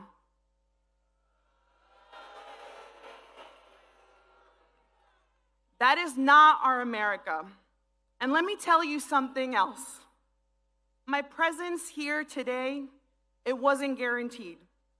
When I was 2.5 years old, I was in a car accident that resulted in the amputation of my right leg. At that time, my family lived in Peru, and my mother made a courageous decision. She dreamed that her daughter would live a full life, and she believed the place where I could do that was right here in the United States of America. So we came. She started over, she cleaned houses, she cared for people's children, she worked tirelessly so that her own children could have something more. My mother believed in an America that had room for her daughter's dream, and that welcoming America, her America, is why I stand before you today as a citizen, as a mother, as a fighter, as your partner in this struggle to build a country where everyone can live with dignity and thrive. But the America we're seeing unfold right now, it's a nightmare. And we have to name it for what it is. Not an aberration, but a strategy. This is the blueprint of authoritarianism, the violation of rights, the erosion of norms, the manufacturing of fear, the targeting of the most vulnerable. So let's be clear. In our America, we say no to kings with secret police. We say no to separating mothers from their children. We say no to rounding up workers while billionaires get another tax break. We say no to turning neighbor against neighbor. So say it with me loud enough for every would-be king to hear. No hate, no fear. Immigrants are welcome here. No hate, no fear. Immigrants are welcome here. No hate, no fear. Immigrants are welcome here. No hate, no fear. Immigrants are welcome here.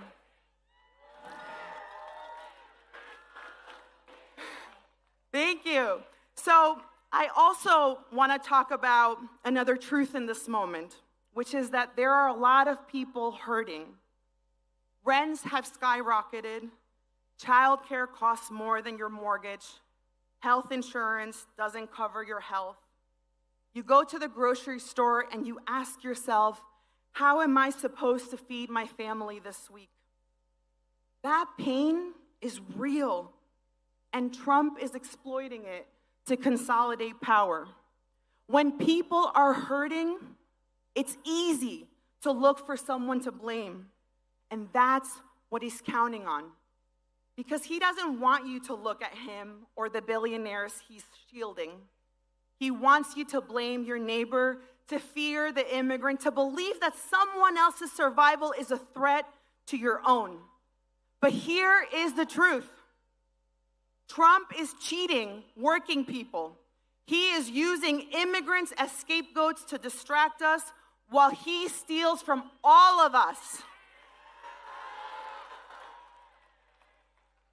We have seen wannabe kings before. They rise by stoking fear, by criminalizing the vulnerable, by looting from the many to enrich the few. We believe in something different.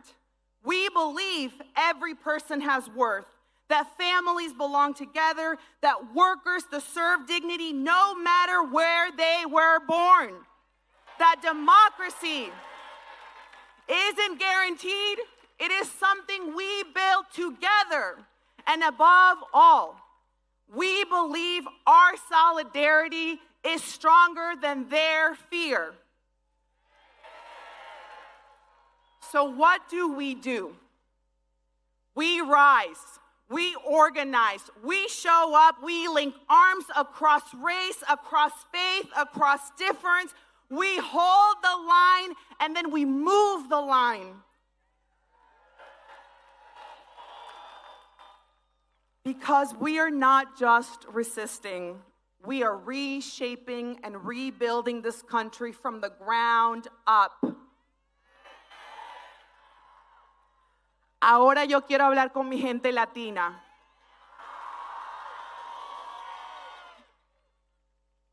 Sí, nos están atacando por tener la piel morena, por hablar español, por existir con orgullo. Nos quieren borrar, pero no podrán. Porque venimos de fuerza, de lucha, de esperanza, de campos sembrados y calles marchadas, de madres que no se rinden y pueblos que no se doblan.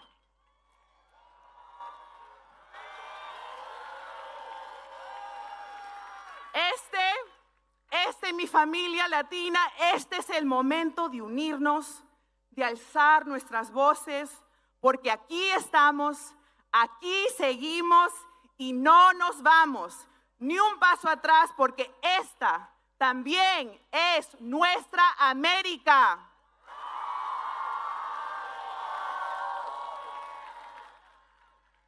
So, we're going to wrap this up, or I'm going to wrap my part up, and we're going to say no hate, no fear. Would-be kings aren't welcomed here. Are you ready? All right, let's do this thing. Make it loud. No hate, no fear. Would-be kings aren't welcomed here. No hate, no fear.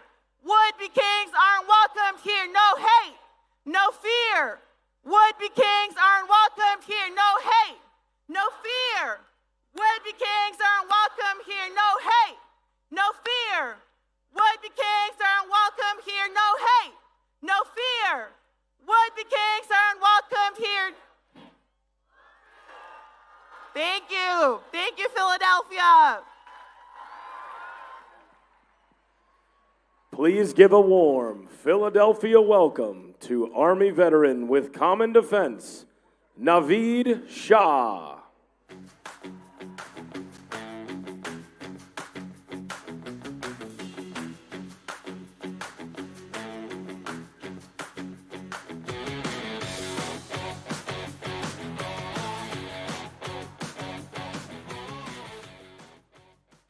What's up, Philadelphia? Good afternoon, everybody. My name is Naveed Shah, and I'm the political director of Common Defense and an Army veteran. I'm honored to address you today on behalf of veterans everywhere. Woo. You know, as a veteran, I swore an oath to the Constitution, not to a person, not to a political party, and especially not to a king. Donald Trump thinks his rule is absolute, but in America, we have no kings. I'm a veteran of the war in Iraq, where I served 15 years ago. When I was there in March of 2010 was when Iraq held their second ever national elections. For many young Iraqis, it was their first time ever casting a ballot. For once, the insurgents weren't not targeting the American soldiers like me who were providing security. They were targeting their own people, who were simply trying to exercise their fundamental right to vote. In that moment, the sanctity of our rights became clear to me, and I promised never to take them for granted. So when I saw what happened in Washington at the Capitol on January 6, 2021, I was more than just shocked and appalled. I was scared. I was scared for what could happen to our country if we allowed the big lie to continue to fester, and for what would happen if insurrectionists took power. And unfortunately, we're seeing that play out right now. Recent events in Los Angeles have made it evident it's necessary now more than ever for us to stand up against authoritarianism. As of now, the Trump regime has federalized 4,000 National Guard soldiers, 700 Marines, but we've seen this playbook before. When troops are deployed to suppress dissent, history shows us that such actions only make the situation worse, not better. The militarized response to protests is a dangerous escalation that undermines the state and local governments, endangers civil rights, and betrays the very principles that we swore to uphold. It's important to note that everybody from Governor Newsom to Mayor Bass, even the LAPD, have said that there's no need for military intervention in LA. But the president and his regime are manufacturing a crisis. We've heard that in places like Texas and Virginia, governors have activated their National Guard, so there's a potential for more troops to be deployed this summer.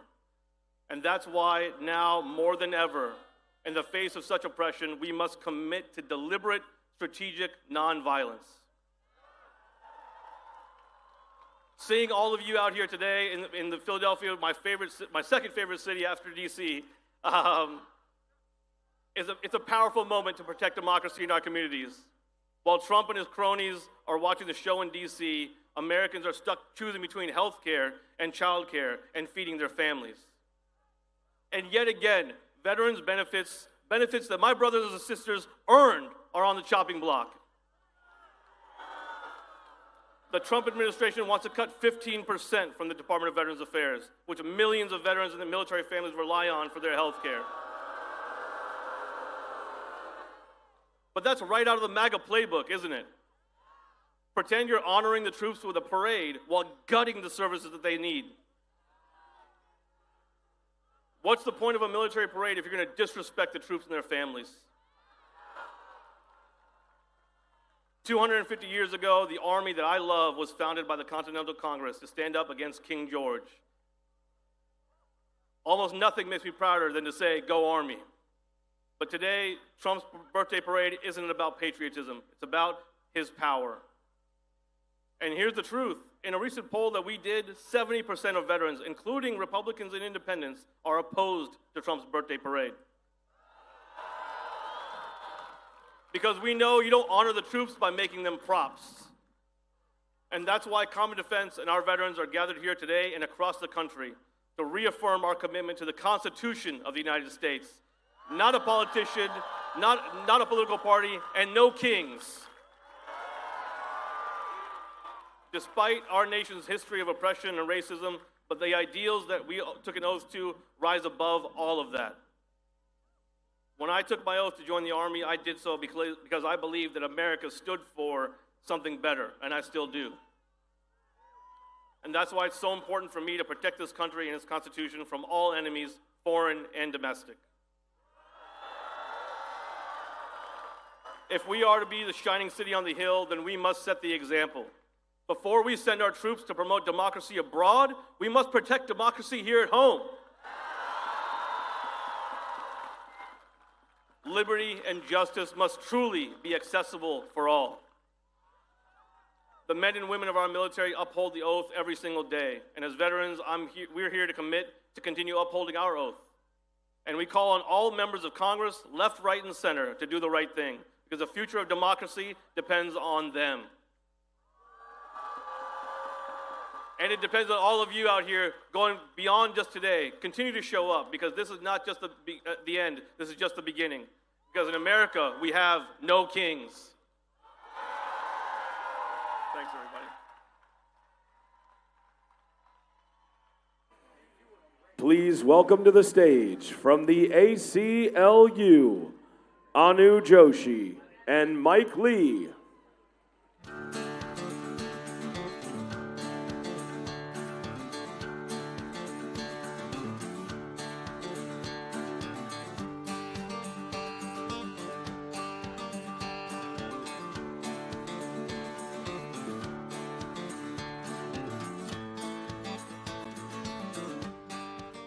How's everyone feeling? My name is Anu Joshi, and I am with the American Civil Liberties Union. And I'm here to say to you that no matter what, The ACLU is in this fight alongside you to save our democracy. Over the last 4.5 months, we've watched in horror as masked men snatch Mahmoud Khalil and other students from their families for exercising their First Amendment protected speech in support of Palestinian human rights. We've watched as they have spent billions of dollars to detain people thousands of miles from their families in private, for-profit detention facilities. We've watched as they've trampled all over people's due process rights and zip-tied children and ripped families apart. And just this week, we watched as the president federalized National Guard troops against the wishes of the state's governor and sent active duty military to an American city and my hometown, Los Angeles, California. And 2 days ago, we watched as this administration handcuffed a sitting United States senator for having the audacity to ask a question.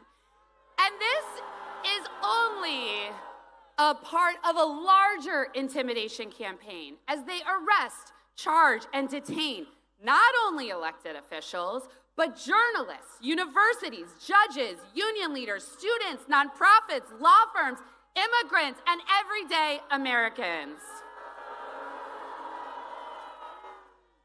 But you know what? This isn't the president's country, it's ours. And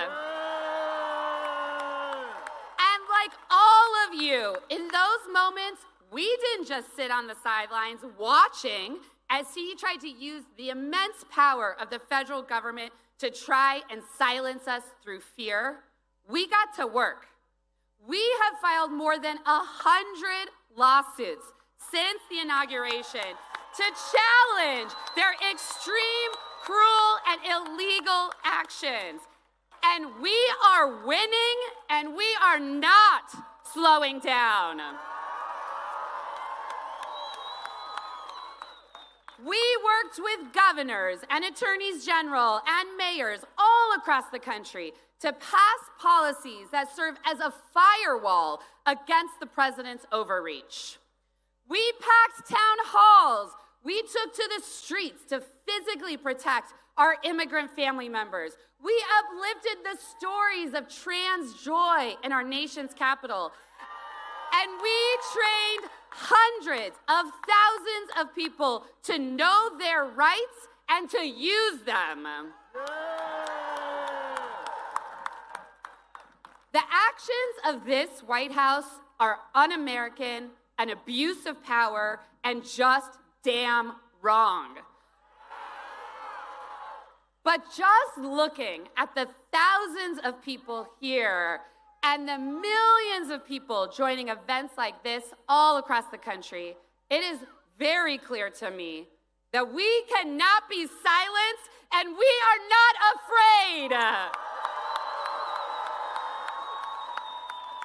Never let anyone tell you that protesting is not patriotic. In fact, it is the most patriotic action you can take in these trying times. It is our constitutional right to do so. When we know our rights, when we exercise them, when we protest, when we dissent, when we speak freely, when we act to protect our families, our friends, and neighbors, when we show up, we make progress for everyone. Thank you all so much for being here and for supporting the ACLU. And we know we couldn't do any of this work without the leadership of our incredible ACLU affiliates.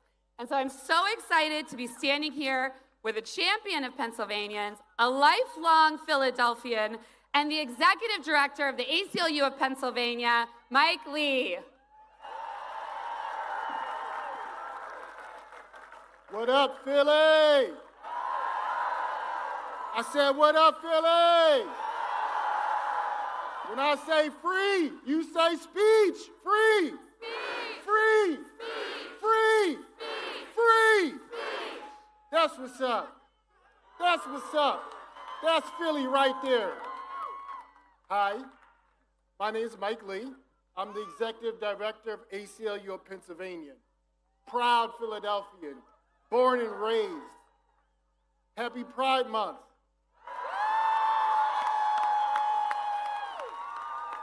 Happy early Father's Day.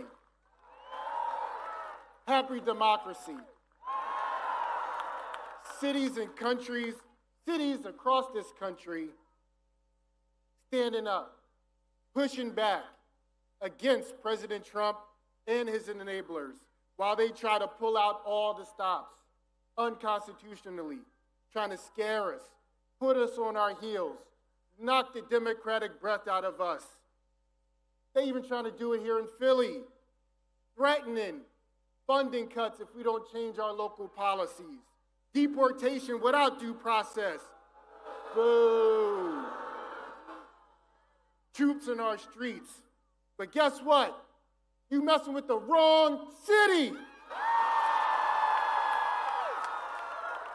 You seen our local government? You seen our elected officials? We here to stand up and push back. Philly, as you've heard throughout today, we're known for our fighting spirit and our brotherly love, and two-time Super Bowl champion Eagles. But let me tell y'all real quick, while these are called the Rocky Steps, it's not because of how many people Rocky knocked down, it's because of how many times he stood up. Against the odds, he stood up. Stand up, fight back, right? So, when they try to give us a parade, no, we want Medicaid. We're gonna stand up. Don't give us a statue. They're for tourists. We love the grind. That's why we talk about these steps. That's why we bring our champions to these steps, because we respect and love the grind, the underdog. It doesn't matter what the odds are. We're here to fight peacefully and do so in a constitutional way, because that's what it's all about. Last thing, Philly, last thing. Only love can drive out the hate that we're seeing. I see love here. And just remember, when you're in Philly, sometimes love hurts.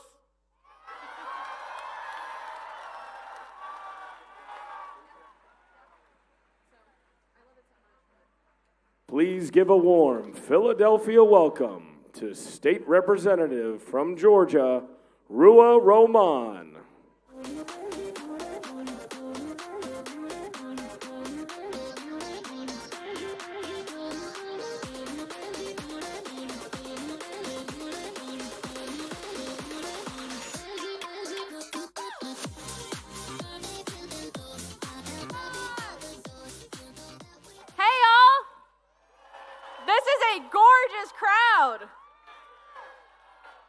How's everybody doing? Good. Thank you for being out here to make clear that we bow down to no king. As we gather here today and all around the country, we face a pivotal moment in our history. I know it seems dark and scary. We're watching families torn apart all around the country. We saw photos of Marines detaining a vet on his way to the VA. We've seen ICE detain citizens. And now we're seeing a world-triggering escalation in the Middle East. And this morning, Minnesota state legislators were hunted down and gunned down. And all of this comes after we watched a genocide unfold in Gaza for almost 2 years, while our elected officials cheered it on or gave mealy-mouthed reasons of why they couldn't oppose the atrocities that we paid for. We did not arrive here in a vacuum, and it's important to understand how we got here so we can change the trajectory of where we go. Our leaders have failed us. Republicans want children to starve and the poor to die, and too many of my colleagues still think that people will magically support us if we just compromise a little more, found that magic road. But compromise on basic rights of people and lack of principles will never win. And all it did was help pave the path towards fascism in our country. And I will say this, remember, this is the reemergence of fascism because we have seen so much of this before. Nothing happening today is new. The illegal detentions, the crackdown on protesters and free speech, the disappearings of people and deportations. In a weird way, it kind of gives me some solace, but it also fills me with fury and deep anger because it's a reminder that everything we see around us is a choice, and it's a choice that we can make differently. And my fury comes from the reality that those who can make the world better are actively choosing not to. But I'm here today to remind myself and all of you that we are not alone. Just look at you.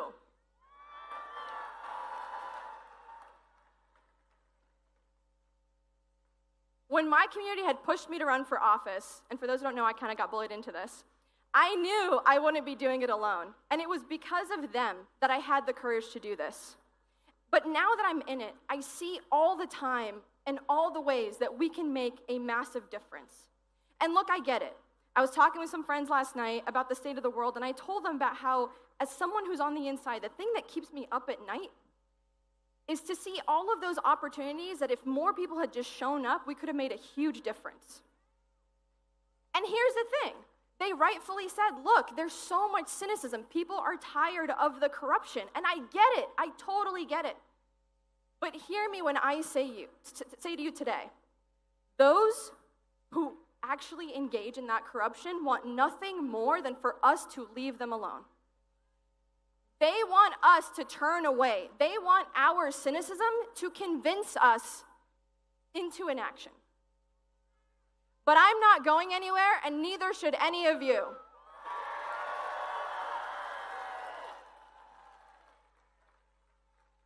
I'm here today to implore all of you not to allow our cynicism to lull us into inaction. Do not allow this moment of feeling overwhelmed to paralyze you. And again, I know so many people are scared today. I know some of you are seeing the deployment of military personnel, the escalation of ICE, and the targeting of protesters and wondering what power you have. But I'm telling you right now, in this moment, this will be the easiest time to be brave. Right now is the moment to insist on our rights. Right now is the moment to push back on anyone who attempts to normalize this in any way.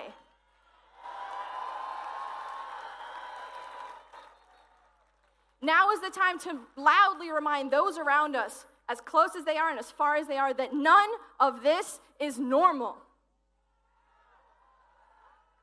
And why do you ask? Because our opposition works. The administration, after ripping families apart, is already shifting who they are targeting. And it's because of all of you showing up in the streets. And I remind you that even those that have been detained for standing up for Palestinian rights, like Rumaisa and Mohsen, have already been released.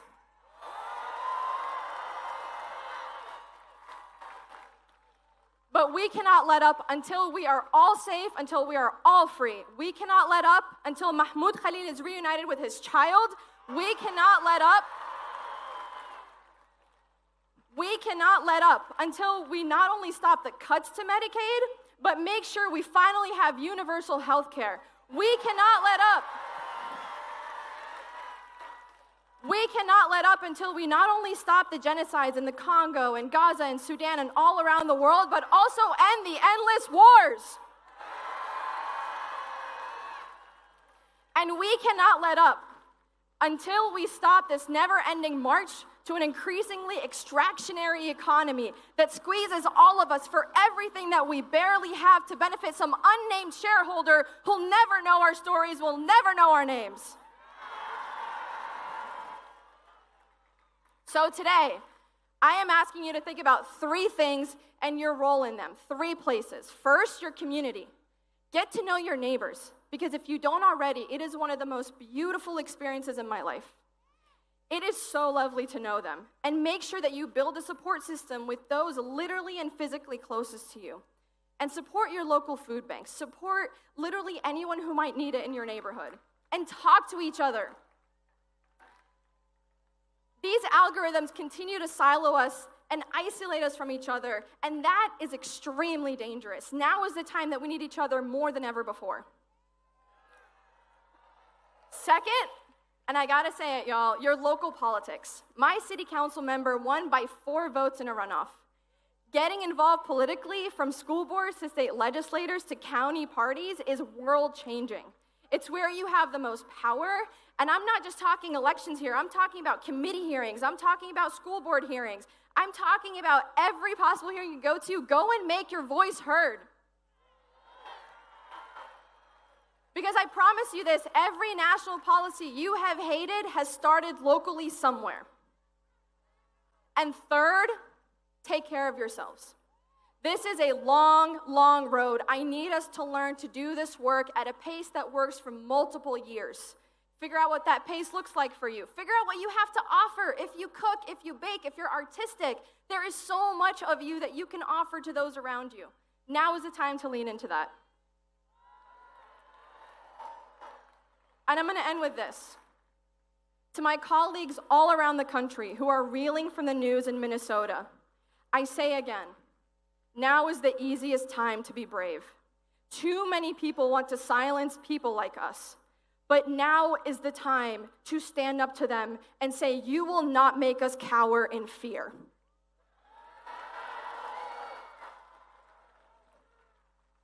Our communities need us more now than ever before, because I promise you, that is where our power is. Today we marched, tomorrow we change the world, and to the cynics that shrug and say, this is the way the world has always been, I remind them to look at history and compare it to where we are today. But also, if a Palestinian can get elected in a state like Georgia, I have a hard time believing anything is impossible. Thank you, Philly, you're a gorgeous crowd! Please welcome to the stage, from the Human Rights Campaign, Wendy Strout.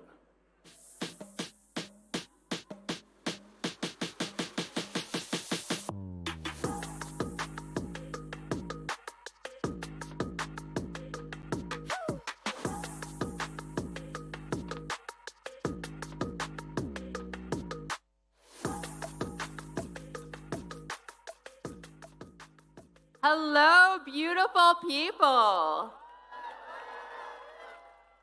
Before I start, I just wanted to say a special happy birthday to Rua. Today is her birthday, so please wish her a happy birthday.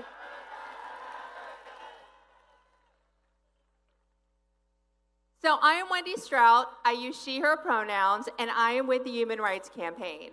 We are the largest LGBTQ plus civil rights organization in the country. Now, I'm guessing that you all know the colors of the pride flag, the rainbow colors. I am here to tell you that those colors do not run. And the LGBTQ plus community that flag represents, we don't run either. And we do not bow to wannabe kings. And we will not be forced back into the closet. Trump wants to erase us.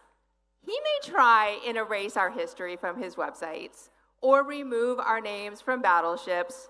He may try to legislate us out of existence, but he will never succeed.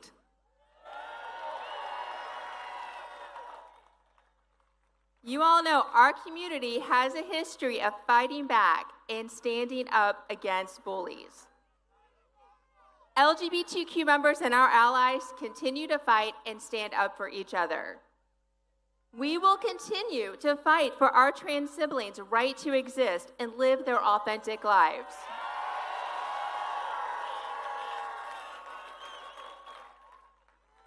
We will continue to stand up for our children so they can be safe and welcome in their schools. And we will continue to speak up for immigrants like Andre Hernandez Romero, a gay stylist who was just looking for a better life. He was doing everything the government asked of him to be here. However, one day, Trump disappeared him and many like him without cause or due process.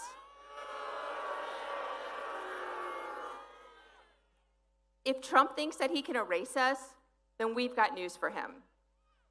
We will show up for our LGBTQ plus community in court, in the halls of Congress, throughout our local communities, and here in the streets.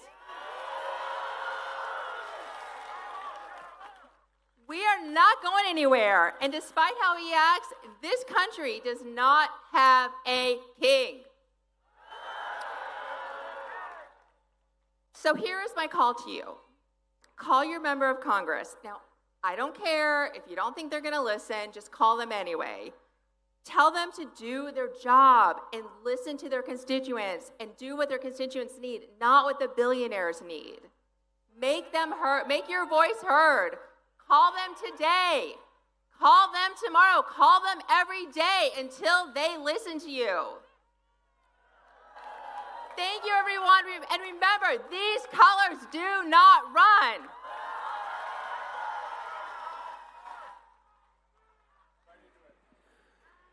Please give a warm Philadelphia welcome, co-chair of Public Citizen, Rob Weissman.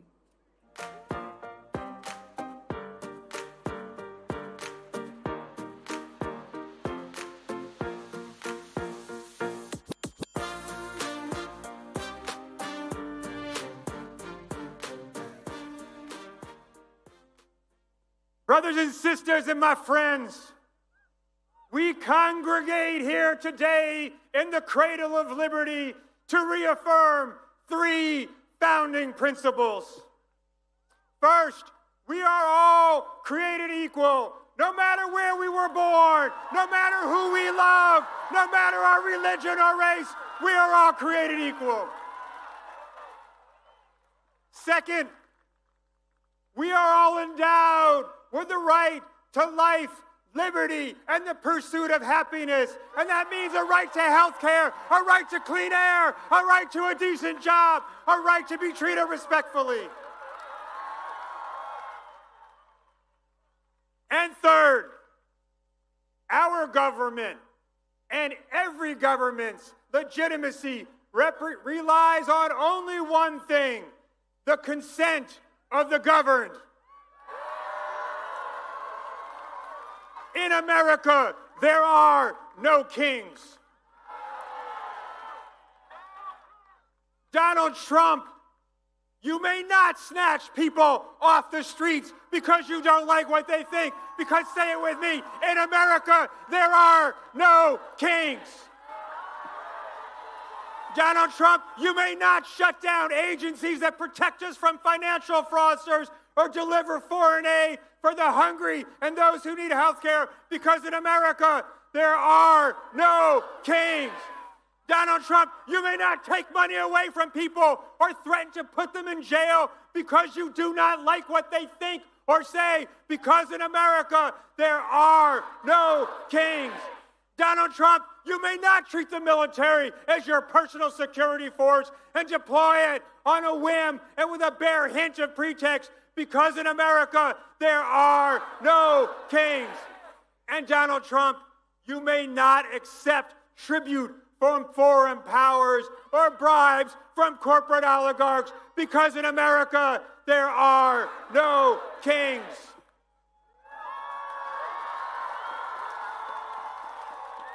This small-minded man, this petty individual, he thinks he should be a king. He wants to be a monarch, maybe a czar. But let me tell you, my friends, this would-be emperor has no clothes. He has no clothes because in America the power only comes from all of us. It only comes from us. So when Donald Trump says he wants to take health care away from millions of Americans, we say no. When Donald Trump says he wants to slash taxes for the rich and corporations, we say no. When Donald Trump says he wants more money to separate families, build detention centers, and hire jackboot thugs to rip people off the streets, we say no. When Donald Trump says more subsidies for big oil, let's race to climate catastrophe, we say no. And when Donald Trump says, I want to take food away from hungry people in America, we say no. But my friends, consent of the governed is not just about a veto authority. It's about getting what it is we want. It's about getting what it is we want. When it comes to health care for all, health care is a right. We say yes, yes, yes. When it comes to a clean environment and investing in the clean energy revolution we need to avert climate catastrophe, we say yes, yes, yes. When it comes to a good job for everyone, a living wage, and a right to organize a union, we say yes, yes, yes. When it comes to guaranteeing a good education for every child in America with well-paid teachers who are respected for what they do, we say yes, yes, yes. When it comes to decency and democracy and love and solidarity and justice for all, we say yes, yes, yes.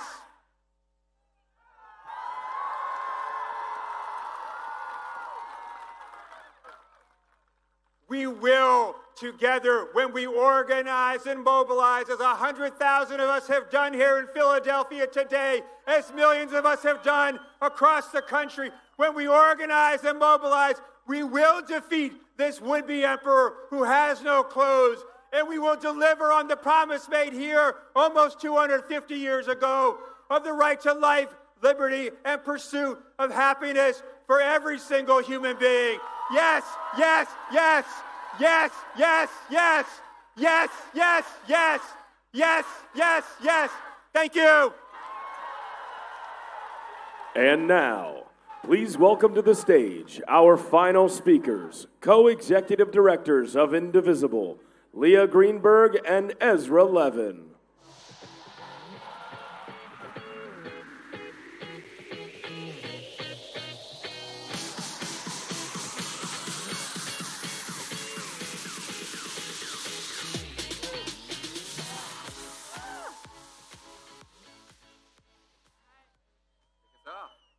Hello, Philadelphia. I'm Leah. Hey, and I'm Ezra. And we represent a movement of thousands of indivisible groups organizing all over the country to fight for our democracy. Woo! Now, we're all out here today because we are watching Donald Trump dismantle American democracy in real time.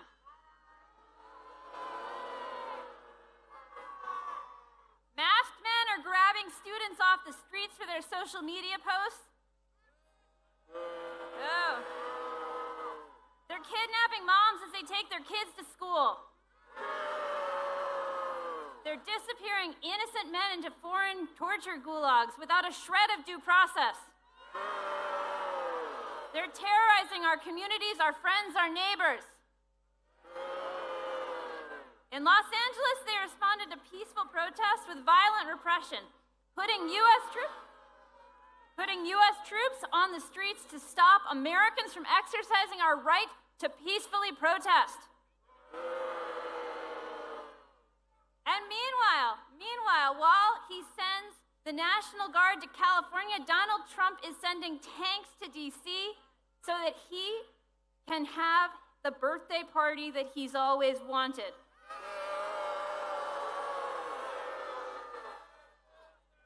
$45 million for this birthday parade. Did anyone ask for this? No. Meanwhile, they are telling us that there is no money for Social Security. There is no money. That there's no money for Medicaid.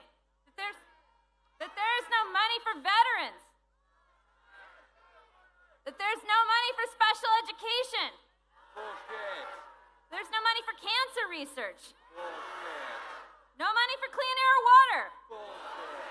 No money for you, for us.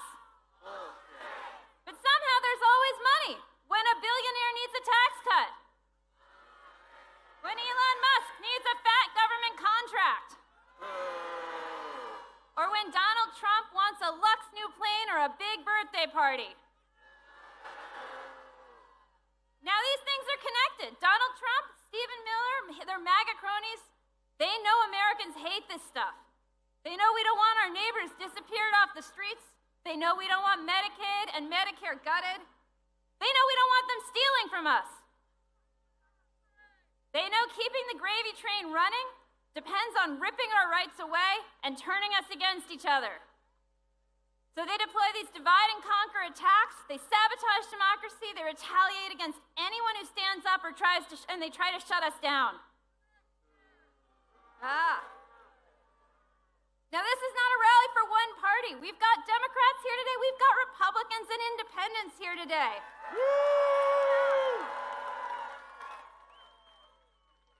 We're looking to the leaders who will fight for us, because even today there are folks among the Democratic Party who think we should roll over and play dead. Anyone seen John Fetterman here today?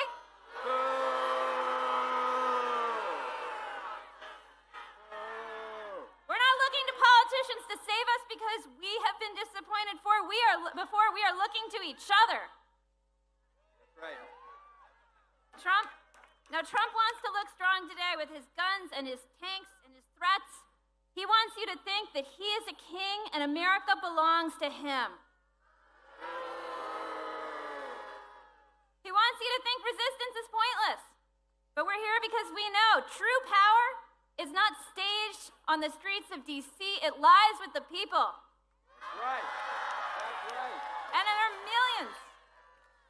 And today there are millions and millions of us standing up and calling his bluff, because we know that courage is contagious and that as we step forward, more will step forward with us.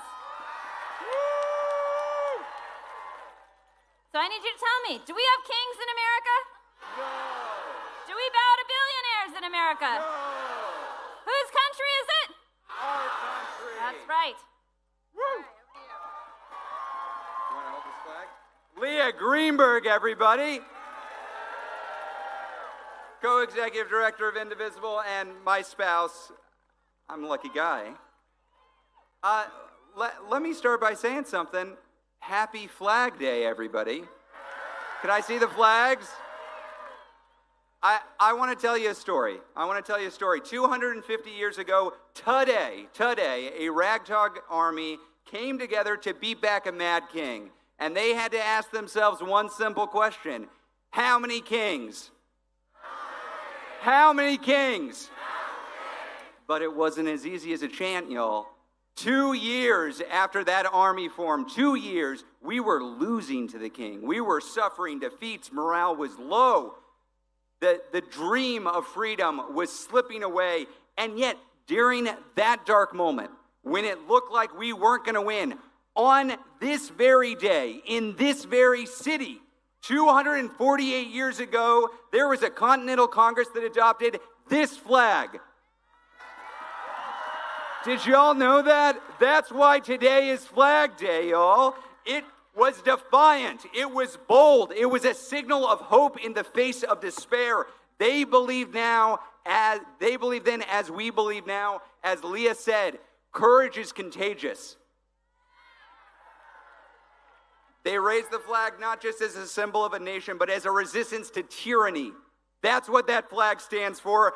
And when they did that, you'll never guess what happened next. We beat the bastards. We won. Whose flag? Whose flag? The story didn't stop there, y'all. This flag became the flag of the abolitionists. The Union soldiers carried this flag into battle to crush a rebellion built on white supremacy and bondage. This was the flag of the D-Day soldiers, black, white, immigrant, native, who crossed oceans in order to crush fascism and liberate Europe. And we don't have to whitewash our history to be proud of our progress, y'all. This flag This flag has flown over injustice and inequality, but it's also been claimed time and time again by those who are demanding better of our country, that it lives up to its ideals. This is the flag. This is the flag that civil rights activists carried as they marched from Selma to Montgomery, demanding that this nation lives up to its ideals. Liberty and justice for all. Liberty and justice for all. Liberty and justice for all. Liberty and justice for all. We fly this flag together with our pride flags, our Black Lives Matter flags, our Mexican flags, our flags of heritage, because e pluribus unum, out of many one nation, indivisible. A few years after this flag was adopted, in this very city, yet again, it seems like Philly's important to this story. In this very city, there was a constitutional convention, and Ben Franklin left that and was asked the question, what kind of government do we get? What y'all set up here? And he gave a challenge to all of us, a republic, if you can keep it. This right here, right now, in this moment, this is where we keep it. This is where we keep it. We keep it by showing up, by marching together, not in lockstep, but in solidarity. We do it by saying this flag, if it doesn't belong to all of us, it doesn't belong to any of us. Today, we are doing the most quintessentially American thing you can think of. We are showing up peacefully, together, proudly, defiantly, to say freedom means something. To say that justice demands action and that we are not done fighting for the country we know is possible. How many kings? Whose flag? There are millions of Americans marching today under the same banner. But Philly, yet again, this is the flagship event, pardon the pun. This is, though. The national cameras are on us. They are here. So if you will indulge me, I'd like to send a very clear message to the world. Thousands of us with one voice. Leah, would you lead us in a pledge of allegiance? All right. Folks, I pledge allegiance to the flag of the United States of America and to the republic for which it stands, one nation, under God, indivisible, with liberty and justice for all. Thank you, Leah. Okay. This is an incredible display of powerful people showing up for their constitutional rights. This is not the end, but this can be an inflection point for our democracy. So I'm going to ask you to take some action. If you've ever worked with Indivisible, we're not just about speeches, we're about action. Take out your phone. Take out your phone. How are we going to coordinate after this movement? How are we going to push forward? How are we going to be the persistent force for democracy? We're going to text No Kings, NOKINGS, to the number 59798. No Kings, 59798. Then on Monday at 8 p.m. Eastern, we're all gathering together to talk about the next steps, how we carry this movement forward. Donald Trump's not done. Are we done? Are we done? Thank you for being part of what is a historic movement for liberty and justice for all. We are stronger than the forces seeking to divide us. There are more of us than there are of them. Together, we will win. One last time, how many kings? How many kings? I'll see you on Monday.